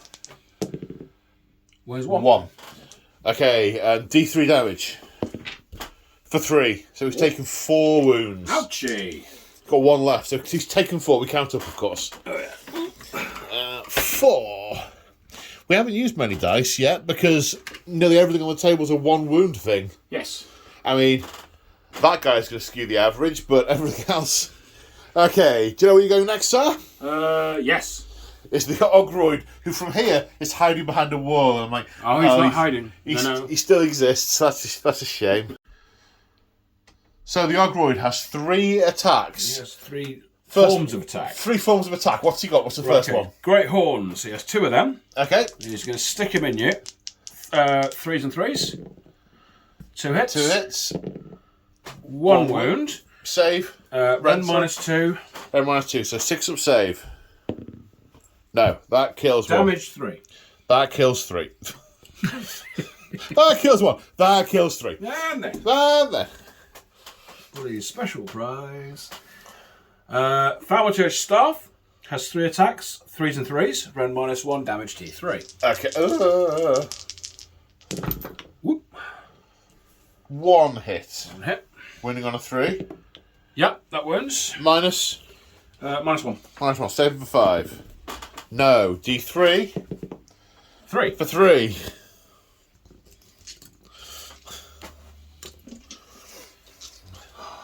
God, they die in their droves for the Emperor. For Sigmar. For Sigmar, sorry. Well. Sigmar. Yeah, all right. 4 hooves, 3s and 3s, 1 damage, no wind. 2. Winning on 3s. 1. Save for 4.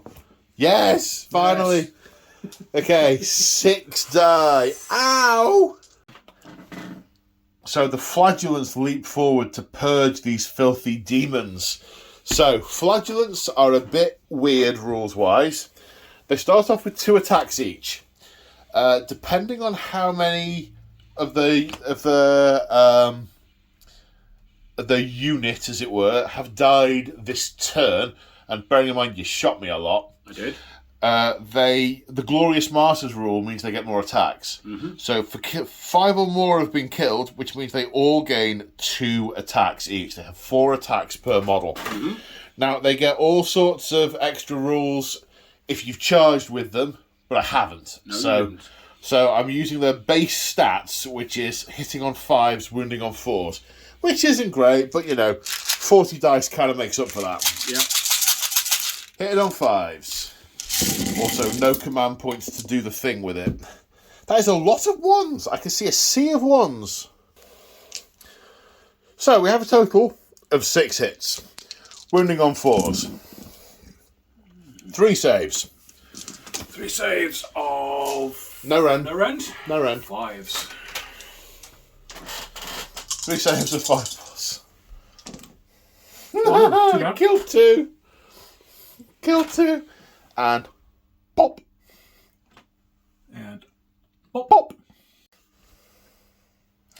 And as the pink energy spills to the floor, it writhes and wibbles and wobbles, and 2 blue creatures claw their way from it. The frying pan. Yes. Okay, where are we going next? Do you have any units left to fight? Yes, you've got these acolytes. Those guys to fight, haven't I? Those guys have not forted yet. Have these guys fought? Those guys have forted. Those guys forted and did nothing. Nothing. Yes. Nothing, yeah. That's what I'm expecting from these guys. Okay, so which weapon are we starting with? We're going to start with the pair of cursed knives. Okay. Cursed blades. Hitting on. 3s and 3s.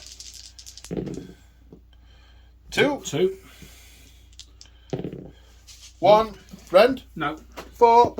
Yay! Wow. The shield did something. Just a regular knife. That's a... No, that's not a hit. They're 4s and 3s for them. What's the next one? This is Cursed Glaive. Okay. 4s and 3s again. 1. And this is going to wound you. And that is rend -1, damage 2. What was it wounding on? What was the roll to wound? 3. 3, okay. -1, you say? Yep. Okay, save for 5. No. No, 2 wounds. 2 damage. Okay. Boop, boop. Ow. And Odo Malgain piles in with his great hammer with 2 attacks, which hit on 4s. Wounds on a 3. No. Right, so we think everything is fought. We do. We're going to need to do some... We're going to need to work out some battle shocks and do them. Okay, so 10 flagellants have died. They all died this turn. So I've no command points to manipulate this in any way, so I have to roll the dice. 16. Okay, so their bravery is 8. That means 8 are going to run away. However, they're going to run through them in a fevered rage and I roll a dice for each model that's run away, and on a 4+, they do mortal wounds to the unit within 6 inches. So that's 5 mortal wounds as they run away. And the flagellants tearing through the unit, killing pinks, killing blues, and we have eruptions of new blues and brimstone horrors in their wake.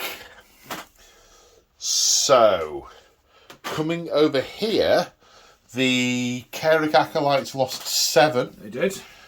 You can use a dice to make the result something specific, or you can just roll it. You don't have any command points left, neither do I. No, I don't. I have to use this 2, I think. Okay, so 7 plus 2 is 9. What's their bravery? Their bravery is 5. So 4 run away. That's the lot. So It's a waste of a fate point. Don't use your 2. Okay. We've just checked the mathematics. Yep. Roll the dice, and if it's a 1, you keep 1. 3. No, they all go. I got a unit. Yeah. Hooray! I think you're ahead on points now. 7, 8, 9. So I've got 9 swordsmen left, so they've lost 11. Yeah, give it a sec. They've lost 11. Their bravery is 5, plus 1 for being next to the general, plus 1 for having the banners. Their bravery is 7. So, how many did I just say it was? 1, 2, 3, 4, 5, 6, 7, 8, 9. So 11 plus 2 is 13. Bravery of 7 means that 6 more flee the battlefield. So the dilemma over here that Moog's got is whether or not to save these Carrick Acolytes, because 9 have died, and if he uses his 2, which he has in his fate dice, that means 11 will run off. Yep. Sorry, the score will be 11, bravery of 5, which means 6 will run away, and 1 will remain. But that would then stop me on my next turn from charging into the back of the change caster. Or he could roll the dice, risk the whole unit going, but also but potentially keep an extra 1 if he manages to roll a 1. Yeah, I think it's a fight. Yeah, I'll use a fate dice. Use the fate dice. So 1 guy remains, the others run away. Yeah. And the 1 acolyte remains fiercely fighting against these, being stabbed from all sides by these halberdiers. Now, much is going to depend on the priority roll for the next turn. It doesn't often make a huge amount of difference in AOS if you get the double turn, but if I get the turn, the archers, I can throw half into the thaumaturge, half into the change caster, and possibly do some work in the centre here. Yep. And then I can kill that guy off, and if the change caster's doing, they've got 1 wound left, then potentially I can build something around the centre to meet the demon charge. On the other hand, if Moog gets the next turn, he can pull the thaumaturges away, so I'm not going to be able to be got by that. Get positioned with the change caster at the Lord of Change and start doing some nasty gribbly stuff, and probably kill my general by just arcane bolting him in the face. Yep. So, yeah. So priority roll. Yeah. Good luck, sir. And you? Oh. I would like to go first, please. Would you? I would. But it also means we've been alternating in turns as well, so I would definitely very much like to go first and shoot these people in the face with crossbows. Yep. Yes, please. Okay, the end of the hero phase. So, the Free Guild General has used heroic leadership and heroically got a command point and issued Hold the Line.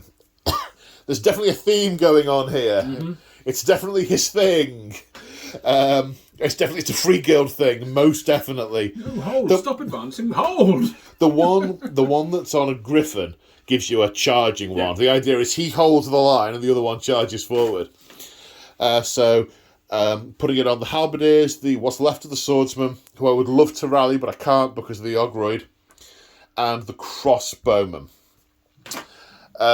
The warrior priest, Odo Morgan, prayed for a blessing upon himself. Sigmar said no, but didn't, in this particular instance, remove his kidneys for his insolence. And I have a feeling I've forgotten something that happened. The Ogroid, it's his finest hour. Yep. So he's going to get +1 to wound and +1 save. Yep. which is kind of handy because there's going to be a lot of shooting going into him there because I know he's partially covered by the things. He'll get +1 save for that, but there's a lot. He's a big monstery monster. Yep. He's not actually a monster, but he's monstrous, but not a monster. Ooh. Well, I'm assuming he's not a monster. Is he a monster? Because we should have been rampaging him if he was. No, he's not a monster. Not a monster. I bet that guy is, but he's a problem for tomorrow's pour. So that's the end of the... I'd have liked to have rallied in a couple of places, but still too close to the enemy to contemplate. So, let's go on to movement. But there's not a lot of movement, I'll be quite honest. In fact, almost none. In combat, they get extra shots if they don't move, so they're not moving. In combat, what I will do is I'll move these guys up because next turn they're going to need to start to move up here if this all works. So I'll move those. Okay, so this attack is going to be prophesized. I haven't got an next. On a 2+. Yes, and I need to get that dice back into my hand. Oh heck! Would you like a hand? Yes, please. Okay. Oops, I've knocked my general over. Doesn't matter. Okay. Well, I'll shoot at him first then, just for. Right. He's lying down, so he gets cover now. So there's. My preference is to shoot the Ogroid, but realistically, only 10 can see a bit of him. The other 10 are going to shoot at the Curseling. So they're prophesied, which means they're going to hit an extra +1 to hit. They've also been told to hold the line, so now +1 to hit and +1 to wound. Yep. So they're going to hit on 2s and wound on 2s. That's gross combination. Who are you shooting at now? That guy. Right, okay. Yeah. It's a lot of 1s. So how many missed? 9 missed, which means these are 11. Hit wounding on 2s. That's a lot of wounds. 5, 10, 40. That's not right. I've rolled too many dice, surely. 5, 10,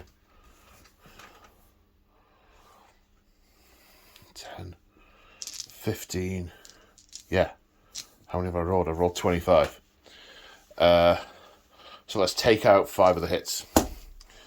So there were 1, 2, 3, 4, 5, 6, 7, 8, 9 misses, which means there should only been 11 dice to roll to wound. So I will now roll these to wound. Are you okay with that? Yeah, that's fine. Okay, so that is 9 wounds. You have a 2+ save. You have a 2+ save because Mystic Shield is still in effect. 7, 8, 9. It keeps coming up for some reason, this 9 number. Yeah? Sorry, 5, did you say? Say again? Saves. 9. You're saving on a 2+, but you failed 2. And you have 1 wound left, I believe. Yeah, him gone. So he's gone. Him gone. And then the other... Let me make sure I get the right number of dice this time. So the Ogroid normally has a save of 4+. He is in cover, and it's his finest hour, so his save is going to be 2+. So I don't think you need to be too worried about this. The right number of dice this time, hitting on 2s. And wounding on 2s.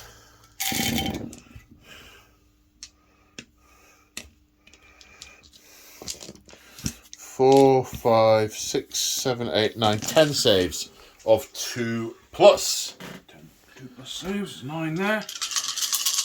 10. Come on, you 2s. You failed 4? Wow. Wow. There we go. Okay, so he's half down. Oh, I wonder if my general can run in and knock his head off. Rather he didn't. Well, quite, but yeah, there's the Lord of... Yeah, okay. Right, what's next? And then 19 handgun shots against that lone acolyte. Hitting on 4s because they moved. Wounding on, I think it was 3s. I haven't rolled any 3s. Excellent. That means I don't have to check. So that's 9, your favourite number, at -1. What? I was just going to take him off. Yeah, well, I know, but it would have felt. I can't really say to you, just take your model off, mate. I mean, he's screwed. Yes, I know. Right, so he's 5. 9 saves a 6. 5 plus, but then goes to -1. Yep. Well, there's some. And then I get my 5 up. Heroic, but he's down. Okay. Right. I have just worked something out.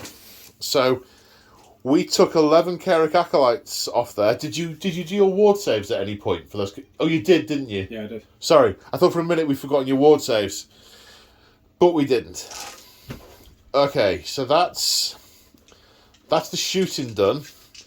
We're now into the charge phase. Do I want to try and charge my general into the ogre? Do it. Nothing can go wrong. Do it. Alright. Do I want to use my glimmering to get in? Yes. No, I don't. Yes, you do. 8. Doesn't look promising. Would you mind, sir? Is he within 8.5? He's 8 all day long. Okay. Goodo. Okay, so I'm going to start with him. With his 3 attacks. Hitting on 3s. No 6s, so no mortal wounds. Wounding on 3s. Two wounds at -2. So these are 2 saves of 4 plus. No, 2 saves of 5 plus, because he had a 2 plus save because he was getting cover from the angle he was being shot at. So 2 saves of 5 plus. Okay, done. I didn't see that coming. Well remembered. And sucks to be me in a minute. Okay, the Ogroid Thaumaturge is going next. He's going all-out attack on my Free Guild General. The unfortunate, ill-planned Free Guild General. Yep. Okay. He is hitting on... Oh, sorry, I've gone all-out defence with the Free Guild General. And I've gone all-out attack. Can I pull off the same trick twice? And by trick, I mean you just rolling badly. Watch. You watch. It'll happen. Right, okay, so the 2 Great Horns will be hitting on 2s and wounding on 3s. 2 hits. 2 hits. 1 wound. Okay. And they are minus how many? -2 rend. And how much damage? 3. 3. And the other one's a D3 damage. Yep. So I think I'm going to use my glimmering to decide what the roll on the dice is going to be. I only need a 5, so I'm going to say it's a 5. Okay. So that is successful. My once per battle glimmering is now used. Right, okay. So, 3 attacks. Yeah. Hitting on 2. What's this called? What weapon? Oh, sorry, this is Thaumaturge Staff. He's bonking you with his bonking stick. Hitting on 2s, wasn't it? Yeah. Yeah. So Wounding on 3s. is that +1 for the Thyros Tower? For the butt? It's just Thyros Tower, you get +1 to wound. Oh, right, yeah. In which case it's 2s. And it would have been 2s on the last one, but... Did you roll a 2? No. On the last, okay, was it a 1 you got, was it? Yeah, but the point of principle. Okay. Right. All of the wounds. And what's the rend on these? -1. -1. Okay, so 4s, -1, +1, so 4. back to 4s. No. Fail all 3. Okay, D3 wounds 3 times. Yeah, that's going to leave a mark. Yep, that is. That's 7 wounds, and down he goes. Quarterback is toast. Now we come over here to the Warrior Priest with his 2 attacks. They both hit. And both wound. Random 1. On these guys? Yeah. I mean, I'd rather hit the Lord of Change or the Ogroid, but I'm not next to them. Well, they haven't got a save if you've got a random -1. Oh, okay. Oh, brimstones. Okay, as the horrors all pile in, a lot of different models that theoretically have different profiles will have a different number of attacks. So we think it's 3 blues and a brimstone into the priest, and 3 pinks and a blue and a brimstone into the flagellants. Yep. So the blues and the brimstones into the priest have a total of 5 attacks, all with the same profile. They do, yeah. Which is, was it 4s and 4s 3s? and 4s. 4s and 4s, okay. So that's 3. And 1. He has a save of 4+, which he fails and takes a wound. Yep. And then a total of 6 attacks for the other horrors into the flagellants. Yep. That's not great. 1. Oops. That's a wound. That's a wound. That kills a flagellant. Okay, so I guess the flagellant will go next. Mm-hmm. He gets 1 attack extra because one of the models in the unit have been killed. Yep. For martyrness. 1 hit. Doesn't wound. So nothing from the flagellants. And I think the only thing left now are the swordsmen against the Ogroid. Come on, lads. They are holding the line. Mm-hmm. So they still get the bonuses for that. That doesn't go away because they don't know the guy's died. Well, he's stood next to them. But it's just, anyway, it counts basically. He's only in bits on the floor. I know. I don't think it's sunk in with them yet. Oh, it will. So it's 3s and 3s. He only has 4 wounds left. In theory, I can kill it. I can't kill it. 3 hits, 3 wounds, 3 saves of 3+ because of his finest hour. Yep. Fails 1. Yep. So he's taken 5 damage. Yep. There we go. 5 damage. Okay. And that is the end of my turn. The flagellant can fail his battle shock test. No, he can't. His bravery's 8, my mistake. Mm-hmm. And that's it. They didn't lose anyone. They didn't. We've squashed like 2 straggly thingies. Yep. So we go on to Tzeentch turn 3 as the battle pivots around the centre. Certainly does. But will it lose shape? No, the Free Guild have no leadership and do not get the hold the line bonus. Uh-oh. So we're in the hero phase. Heroic actions. The Ogroid has used heroic leadership and created a command point. And we are going for heroic willpower on the warrior priest, so I'll be able to attempt to unbind a spell. Speaking of spells, where are we starting, sir? We're going to start over here, and we're going to go with Choking Tendrils on him. Okay. And he'll be casting it at the unit in front of him. And cast on a... That casts on a 7. Yes. Okay, cast on a 7. Which it does. That's cast. Not going to attempt to unbind it. Okay. Just grab my glasses. Okay. It's a spectacle moment. Yep. Suffers D6 mortal wounds. Ah! Just the 1. For 1. For each model that is slain by a mortal wound caused by this spell, I heal 1 wound. So you heal a wound. Yep. Well, that could have been a lot worse from my perspective. And a great deal better from yours. Could, yes. I'm disappointed with that, but hey. I would be too. A wound is a wound. Well, I am going to... And I'm not quite sure of the sequence this is meant to happen, but... I don't think it's going to make any difference. I'm going to use the warrior priest to attempt to unbind the thingy spell because they can do that. The endless spell. What's the casting value of the endless spell? Casting value of the endless spell would ordinarily be 5. 5. So on a 5+, I unbind it and it goes away. 9. Begone, demon. 9, really? Really using my number against me? Well, yeah. All right.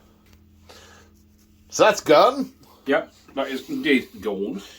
What's next then, sir? Where's the next magicking coming from? Right, okay. We are going to go with Changecaster here. Yep. Who is going to cast Pink Fire of Tzeentch. At the warrior priest. At the warrior priest. That has a casting value of 7. Okay, I'm going to try and unbind it. It 10. goes off, Right. 10. I need an 11. That's not an 11. Uh-oh. Right, okay. What that does is it reduces your saves. As I'm distracted by Yeah. the pink lights and fire and ow, back demon, back! Yep. Drops your saves by 1 for that one. Okay. The Lord of Change here is going to cast Mystic Shield. Yeah, you're out of range for Mystic Shield on that. It's 12-inch range. Lord of Change is going to cast Mystic Shield on him. Or himself. Or both. Because it will ultimately be both. Yeah, Mystic Shield on him. And on himself. We did say you couldn't cast the same spell twice. Arcane Bolt. So, do you want to put the Mystic Shield on himself, the one that you've actually cast, rather than on the Change caster, that Yes, that works. pitiful little demon? Yep. And then Arcane Bolt to hold on to. Yep. Cast on a 6. Okay. Okay. Movement. How many points do you have for... You've not enough for a second Lord of Change yet, have you? No, hang on. What did I get off? I got that one off. Yeah. And then 2 more. And you've got a banner. We realised before these banners give you extra points, but we added them. Yeah, it's... So 3 plus, 4 plus? 3 plus, I think. Yep. Definitely on that. 4. So that... His went off, didn't it? Yep. That's 5. Both of his went off, Yeah. that's 7. 7. Okay, you need to get to 18. Given the fact that units have reduced a little bit, you might not get that far. See, I told you. We'll see, we'll see. Right, movement. And at the end of the movement phase, not much has moved. The Change caster has moved closer, as has the Lord of Change, who is looking incredibly menacing and like he's going to come and kick over my sandcastle. That's the idea. Yes. So, moving into the shooting phase. The horrors have lots of different attacks. The iridescent gets 6, the pinks get 3, the blues get 2, and the brimstones get 1. They all have the same profile. They do. And the way Moog has decided to divide it up is the pinks and the iridescents are going into the flagellant, and everything else is going into the warrior priest. Yep. So it's a total of 33 attacks. Yep. 5s and 4s. So the fistful into the priest. Ooh. I think I will all out defend. Oh. 2 wounds. That's 2 wounds. So I get +1 to save and -1 to save because of the pink flashy lights. So I'm saving on... Is there a rend with this normally? No. So I'm saving on 4s. Failed both of them, so I've taken another 2 damage, which puts me on 4 out of 5. Yep. Then the other dice into the flagellant. Sick. Grab the other dice. Okie dokie. Hitting on 5s. 5s? It was 5s earlier. Yes. Still 5s. Yep. Just checking. That's better. Yep, that's a 5. Yep. Significantly better. Yep. Then running on 4s. Ooh. He's dead. One guy with 1 wound. Yep. Dead.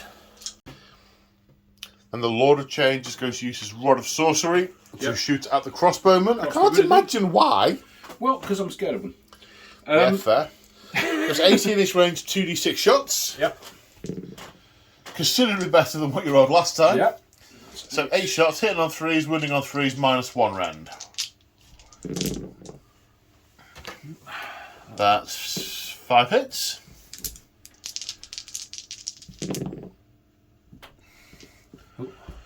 That was 3 wounds. Rend of -1, but they have a 6-up save, so that kills 3 of them. And the Lord of Change has completed a charge. We rolled it on we rolled it off camera because we didn't think he was going to get in, because he was going to try a long bomb charge into these. I was going to say cultists, into these Sigmar cultists, but realised, of course, that he could in fact fly over the horrors and come to take on the priest. Now, at the end of the charge phase, he gets to monstrous rampage. He can either roar to lock me off from my command points, or he can stomp on me. I'll just stomp on you. Okay, on a 2+, you do D3 mortal wounds. Let's just come up. There's your 2+.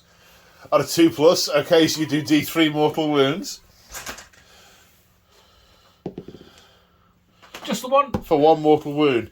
He has only got 1 wound remaining. Hey, he's got 6 wounds. That is a... No, he's got 5 wounds. That was his last wound. Oh. And as the Lord of Change grinds him into the floor with his claw, all of the horrors pour over him, ready to pull him apart and feast on his essence. And the Lord of Change waves them back. He stares with some mischief in his eye at the bloodied body on the floor, and then walks on past it as Odo Morgan. I keep saying Morlus. As Odo Morgan knows not how Sigmar has managed to influence this foul beast, allowing him to crawl to safety and escape from this chamber, but in some way he has defeated the vile magic that needs to be destroyed, and he will return. Oh yes, he will. And then in the ensuing combat phase, the Ogroid destroys the Free Guild Shield Warriors, the Free Guild Guard, with contemptuous ease. Contemptuous, I say. And that is the end of... Not quite the end of battle round. At the end of the battle round, I have a battle shock test to take over here. 3 were killed. I've got a command. I've rolled it now. 3 were killed. Their bravery is 5, but they get an extra 1 for their banner, which means they are absolutely fine. They're going to be doing some nasty shoots down there in a minute. Well, I'll say it in a minute. Now. So that's the end of battle round 3. So we roll for priority for battle round 4. Priority. Good luck. Good luck. Oh! So, priority goes with whoever had the first turn in the event of a tie. So it doesn't... In order to get the double turn, you've got to beat your opponent. So because I had first turn in the last battle round, I get first turn again. Okay. I get the choice. And I am going to take first turn in this battle round. Do you reckon? Yes, I do. I do reckon. So I'm feeling slightly miffed because the only thing happening in the hero phase is something that Moog's doing. So the heroic action for Tzeentch. I have no heroes to act. The ogre is going to attempt heroic recovery. Yeah. And so we're going to roll 2d6 and compare it to his bravery. So that's 12, which is above his bravery of 8. So no heroics are recovered. Nope. So I'm straight into movement. And my dilemma is... I've got 2 units totally out of position, so I've basically got those guys. I can either... I can't issue commands to them anymore. Well, I have got some command points. I can issue commands. I can't issue hold the line, but we can foresee the events. So do I try and kill that off, or do I try and put stuff into the Lord of Change that's going to be... They're both going to be on me next turn. This isn't a good situation! And the sergeant of the Free Guild Guard has assumed command of the mission. Them racing forward to brace against the impact of this Ogroid, whilst the handgunners cresting the corner of the building. The first few very carefully measured so that we knew exactly how many would be in range with handguns against the Ogroid. This unit staying still, but I probably should have thematically moved the crossbows round. That's really not done very much. I mean, they're braced. It's in the sky. They're firing upwards. They're not really posed for that. But we're going to start the shooting phase with the 6 handguns and the marksman rifle shooting at the Ogroid. You never know. We are going to go all in for... We'll go all out defence. So you're all out defending on the Ogroid? Yep. Okay, so his save's going to go up to 3. Okay, so we have 6 shots with the handguns that are going to hit on 3s with all out. So that's 5. Wounding on 3s because handguns. 3 at rend 1, so +1 -1 means you can save on 4s. 3 was it? Yeah. Okay, so 2 damage. He's taken 6 out of 8. The marksman will hit on a 3. Hits. Will wound on a 3. Wounds. -1 for the long rifle, but it is a 2 damage weapon, so it will kill him if it goes through. So you want a 4. Are you sure you don't want to use a thingy dice to save him? He's got 8 wounds, yeah? Yeah, on his I profile. think that's a good idea. I will use a fight dice. Okay, so the bullet passes straight through him. Yep. Now my dilemma is, do I put all the shots from the crossbows into the Lord of Change, or do I divert some of them into the Ogroid? No, I think they're more concerned about the Lord of Change. Those two have got the Ogroid, kind of. Hopefully. Although this fate malarkey seems to be a real problem. There's not much of that left. So we've got 17 of these remaining. We're going to say this was use a gift of prophecy on here. So I want a 2+. You happy? That's Yeah, that's 5. That's 5. Okay, so they're going to get +1 to hit. They haven't moved, so they're going to get an extra shot each because there's more than 10 of them and they haven't moved. They're very well drilled. Very well drilled, and I'm messing them all up. So that's 34 shots into the Lord of Change. So the only buff is the Gift of Prophecy. So hitting on 3s, wounding on 3s. Hitting. Should have mentioned, we discussed it beforehand, Moog electing to all-out defend again with the Lord of Change. We are fine with multiple uses of stratagems, so we're doing it. So I'm wounding on 3s.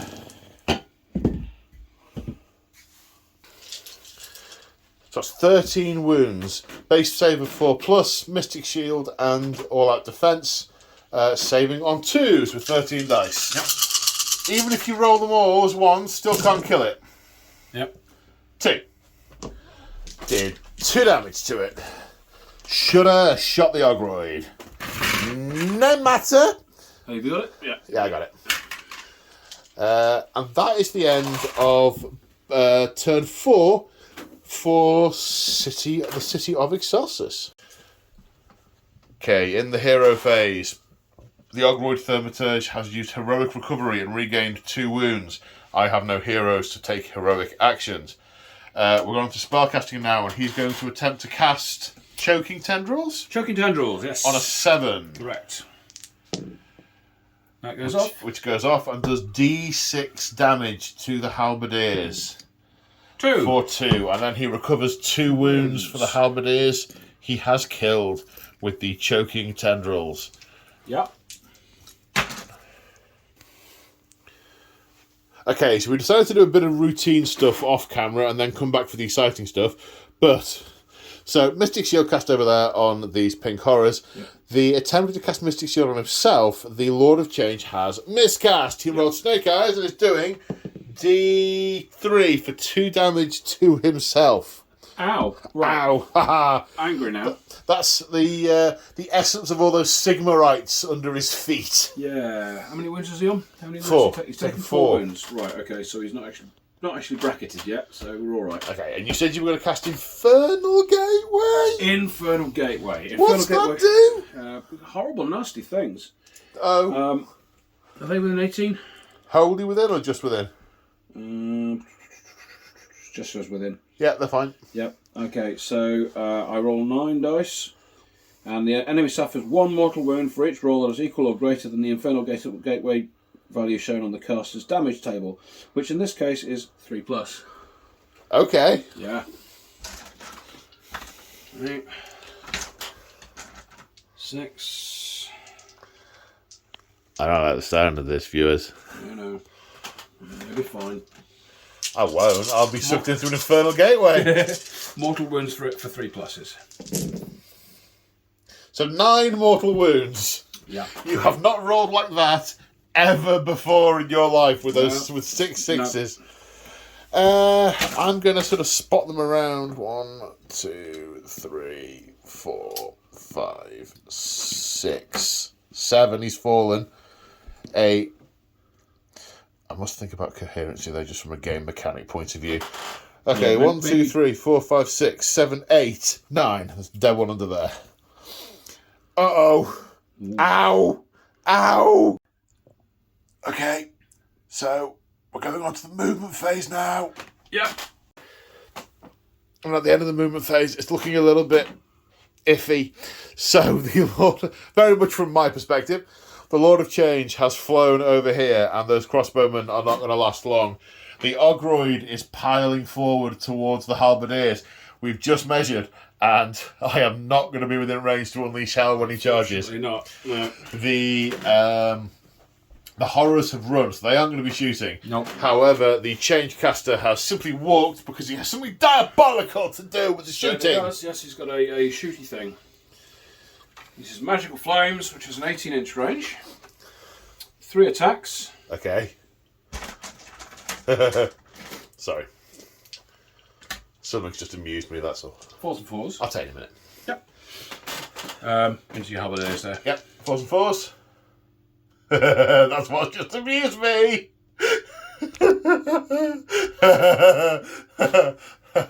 It's a trap. It's a trap. So, I'm committed now. 4s and 4s. Oh, no! No, I am mortified. Oh, what a shame. What a shame. You two are not meant to be alive. You're meant to be dead, so he gets within 6 inches and can be shot to death. So I suppose the Lord of Change... I mean, the Lord of Change is about to kick those to death, so really he should be sorcering those to death. I mean, that's the logical thing to do. No, I don't think I will. No, I've shot them already, haven't I? Yeah. Imagine. So where are you putting your stuff, your rod of sorcery? Rod of sorcery? Haven't I just used that? That's what. Oh, that wasn't. That was something else. That was a spell. That was a spell. Your rod of sorcery is a shooty thing. Gonna use my rod on you. Which units are you going to target with your rod of sorcery? Is it the halberdiers? Can I see the handgunners? No, because the pillar goes all the way up. Right, this is a ruin. You can see over at the halberdiers. Yes, but I'm not going to shoot them because they're about to get ripped apart by one of them. I'm just going to gun them down. Yeah. I mean, I would. Yeah. 2d6 shots. 2d6 shots. For 8. 8. 3s and 3s. 6, 8. 3s and 3s. 23s. Oh, that's a 3. So 7 hits.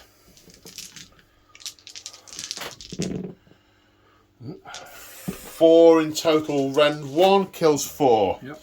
Nearest 4 in this instance. Yep. That's all right. Okay, I think that's all you're shooting. Certainly is. Charging. I guess. Thaumaturge going in. Okay. 4 makes it. Yeah, indeed. Lord of Change. Yeah. Yeah. 12. Yeah, he can put it where you want, basically. Yeah. So after charges, we're at the end of the charge phase. Monstrous Rampage with the Lord of Change. Stompy. Stompy. On a 2+, you do D3 mortal wounds. Look at that. It's D3 2. mortal wounds. Look at that. It's 1. Killed the guy. Right, where are we starting? Do you have to ask? Starting here. No. Okay, the Thaumaturge. Horns first. Horns first. Hit on 3s. 2 hits. Rend on 3s. 2 wounds. Rend of -2. 3 damage. Okay, kills the first 6. And then his Thaumaturge staff. Yep. 3s and 3s. 3s and 3s. 3. 2 hits. Sorry, 2 even. 2 wounds. Rend is -1. Okay, so save of 6s. Make one of them D3 damage. For 1. Kills the next guy. Stompy hooves. 3s and 3s. Okay. Oh, just 1. Just the 1. Okay, kills this guy. Oh, shudder. So, my crossbowmen draw their daggers. 1 attack each, hit on 5s. 3 hits. Wow, they're angry. Wounding on 5s. No. Oh, I was almost Dig, dig, dig. Yeah. Uh-oh. And the Lord of Change tears them apart with ease to feast on their souls. And I'm no longer in range with the Thaumaturge now because of the number he has killed. So it's straight to battle shock. They lost 8, plus 2 is 10. They have plus 1 bravery for the standard, meaning 4 run away. There are only 3 left, however. So they run off screaming into different parts of the catacombs. Oh dear. Yes. Oh dear. So that's the end of battle round 4. Let's roll for priority in battle round 5. This could be the decider. It could indeed. Good luck. That's a 4. 4. Are you going to go first or are you going to go second in Do battle you know round what? 5? I think I will go first. You will go first. Okie dokie. Double turn. So at the end of the hero phase, we have a Mystic Shield and Arcane Bolt cast by the Lord of Change. We do. Whispering Tendrils by the Thaumaturge. Kills 4 and healed the 1 wound he had remaining because he heroically recovered another.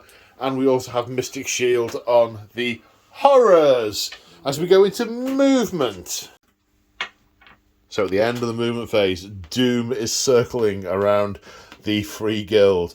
The Ogroid is running straight up the middle. The Horrors have pelted down the corridor. And this winged horror that hitherto those handgunners have only heard because of the giant pillar in the way, now crests the corner of this pillar, and Doom is coming at them from both angles. Maybe they can escape that way. Maybe. Maybe. Worth a shot, really. I mean, the movements alternative doesn't really stack up, does it? Speaking of shooting, do you want to use your rod to murder some? Very true. Everything else is out of range because they have run Yes. or are too far away. I will use my rod of sorcery. 2d6 shots, sir. 2d6. Oh, For 9. 9. Always with the again. always with the 9. Again, it is foreseen. 9. Right. We're looking for 3s and 3s. 3s and 3s. Yep. I'm going to all-out defend. Are you? Yes. I might as well all out attack. No, really? Why not? Really? Okay. So you hit on 2s. What number of dice there? I don't know, is it 9? Yes, it's 9. That is the right number of dice. Well, I don't know. Oh, wow. Okay, so you've hit 8 times. Yep. I gave it the You're going to wound on 3s. I gave it the best of British to miss there. I did try. You did not. I did. Ooh, not many wounds though. So 2. My save goes up to 5+, but I'm back down to 6+. And I make 1! Ha ha! So I just kill the one? You only kill this one. Oh, no, I have to charge them. Ha ha ha ha ha. You will have to charge them. Okay, who's charging? Right,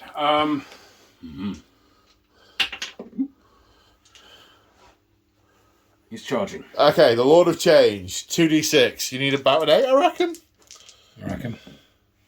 Probably More not than that. 6. You can forward to victory for command point. I will use that forward to victory command point. No. Even worse. He does not make it. How does the Ogroid do? I don't think he wants to charge anymore. He doesn't make it either. 4 inches. You can use the last command point you have on forward to victory. I got 1. I mean, why not? Yeah, great. Oh, goodness me. Okay, so... Shoot me, look. Is that your go? Yes. All right. Okay. Well, I lost 5, so 2 more run. Right. So my turn. I don't get a command point. Basically, am I clever enough to know to shoot the Lord of Change? He only killed 1. I barely know he's there. He's gone around the corner. The guy who saw him went, lads, then just stopped talking. Well, I think you've been trying to kill this guy for a while. Yeah, it's definitely going to be him. Yeah. And he'll look at you because... Okay. 1, 2, 3, 4, 5, 6, 7, 8, 9, 10, 11, 12, 13. One of which is the sharpshooter. Yep. I didn't move, so hitting on 3s. Wounding on 3s. 4 saves at Rend 1. So 4 saves of 5+.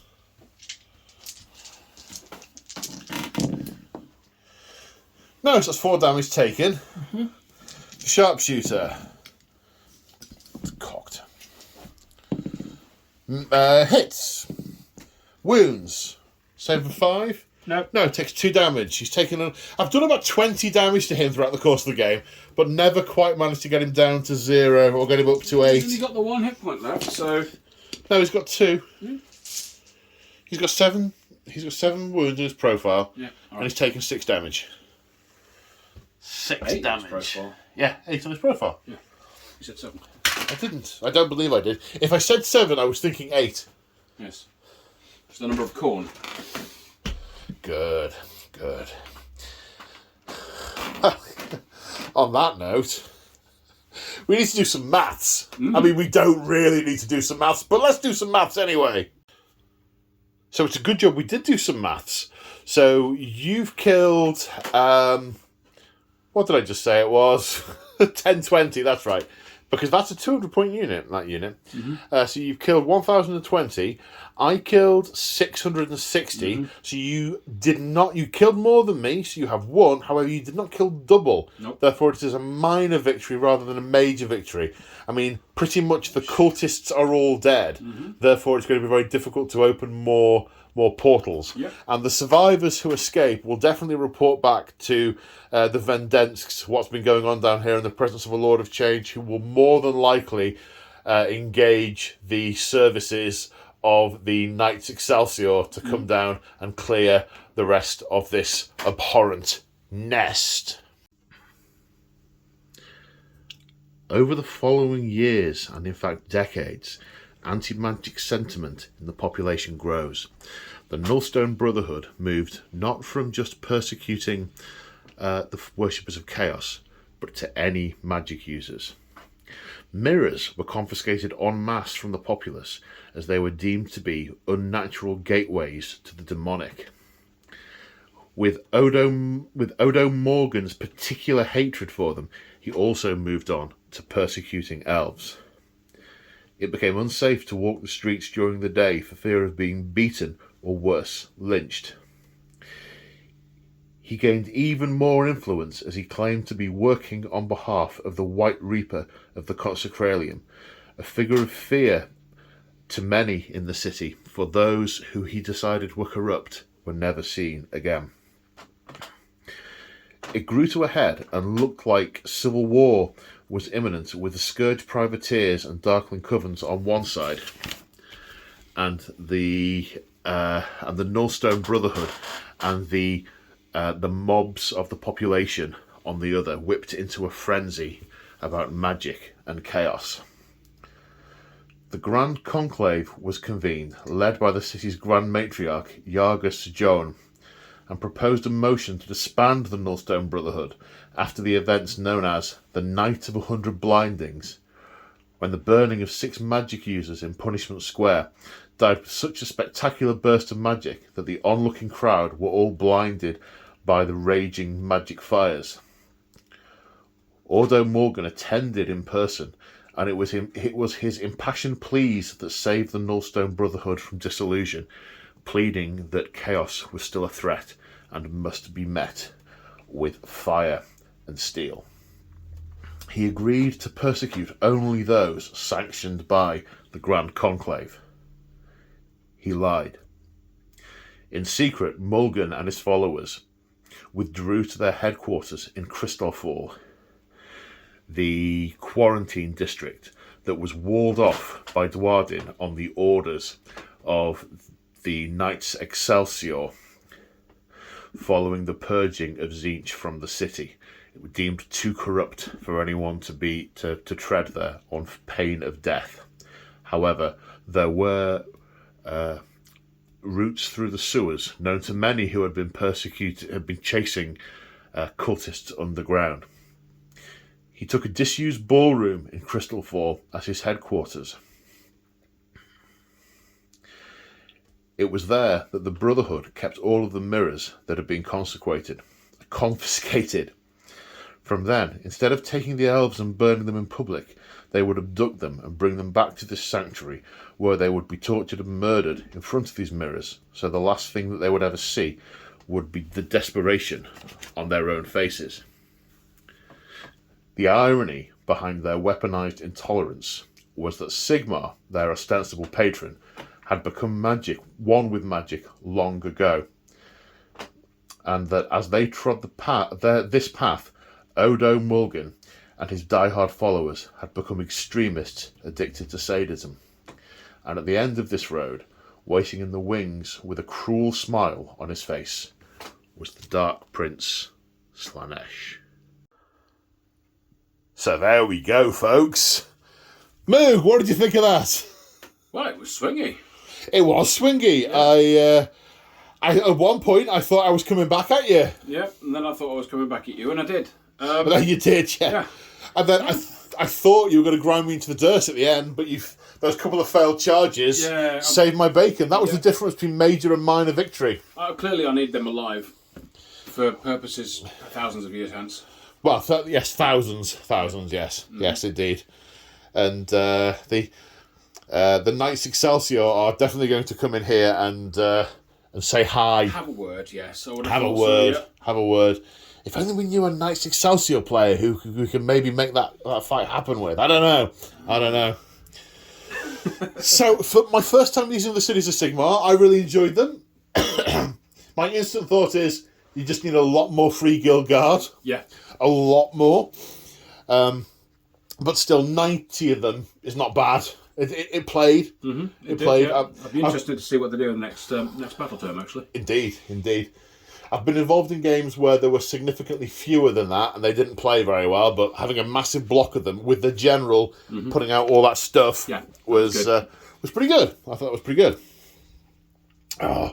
So I promised at the start to say what's happening with this campaign. So I said, don't let me forget, so thank you for not letting me forget. Yep, well done. So basically, this is going to be filmed this in 4 chapters, each of roughly 6 games. The first chapter is some of the prologue type stuff, and then the gathering of the forces of destruction on the plains of Gur before they get anywhere near Excelsis. Then there's probably going to be a bit of a break, and I'll do some other stuff on the channel, then come back to it and sort of do the chapters that way. So there'll be a bit of a gap between each one. And the next one is the story of how Kragnos gets free from his cage as a certain god tries to battle against the Necroquake. Dun, dun, dun! Also entirely unrelated to the actual city of Excelsis, but it has repercussions that we will see in the next episode. And on that happy note, thank you all for joining us. Don't forget to go check out Moog's Little Figures on the YouTubes. And we will see you in the next one. Say bye, Moog. Bye, Moog. Bye.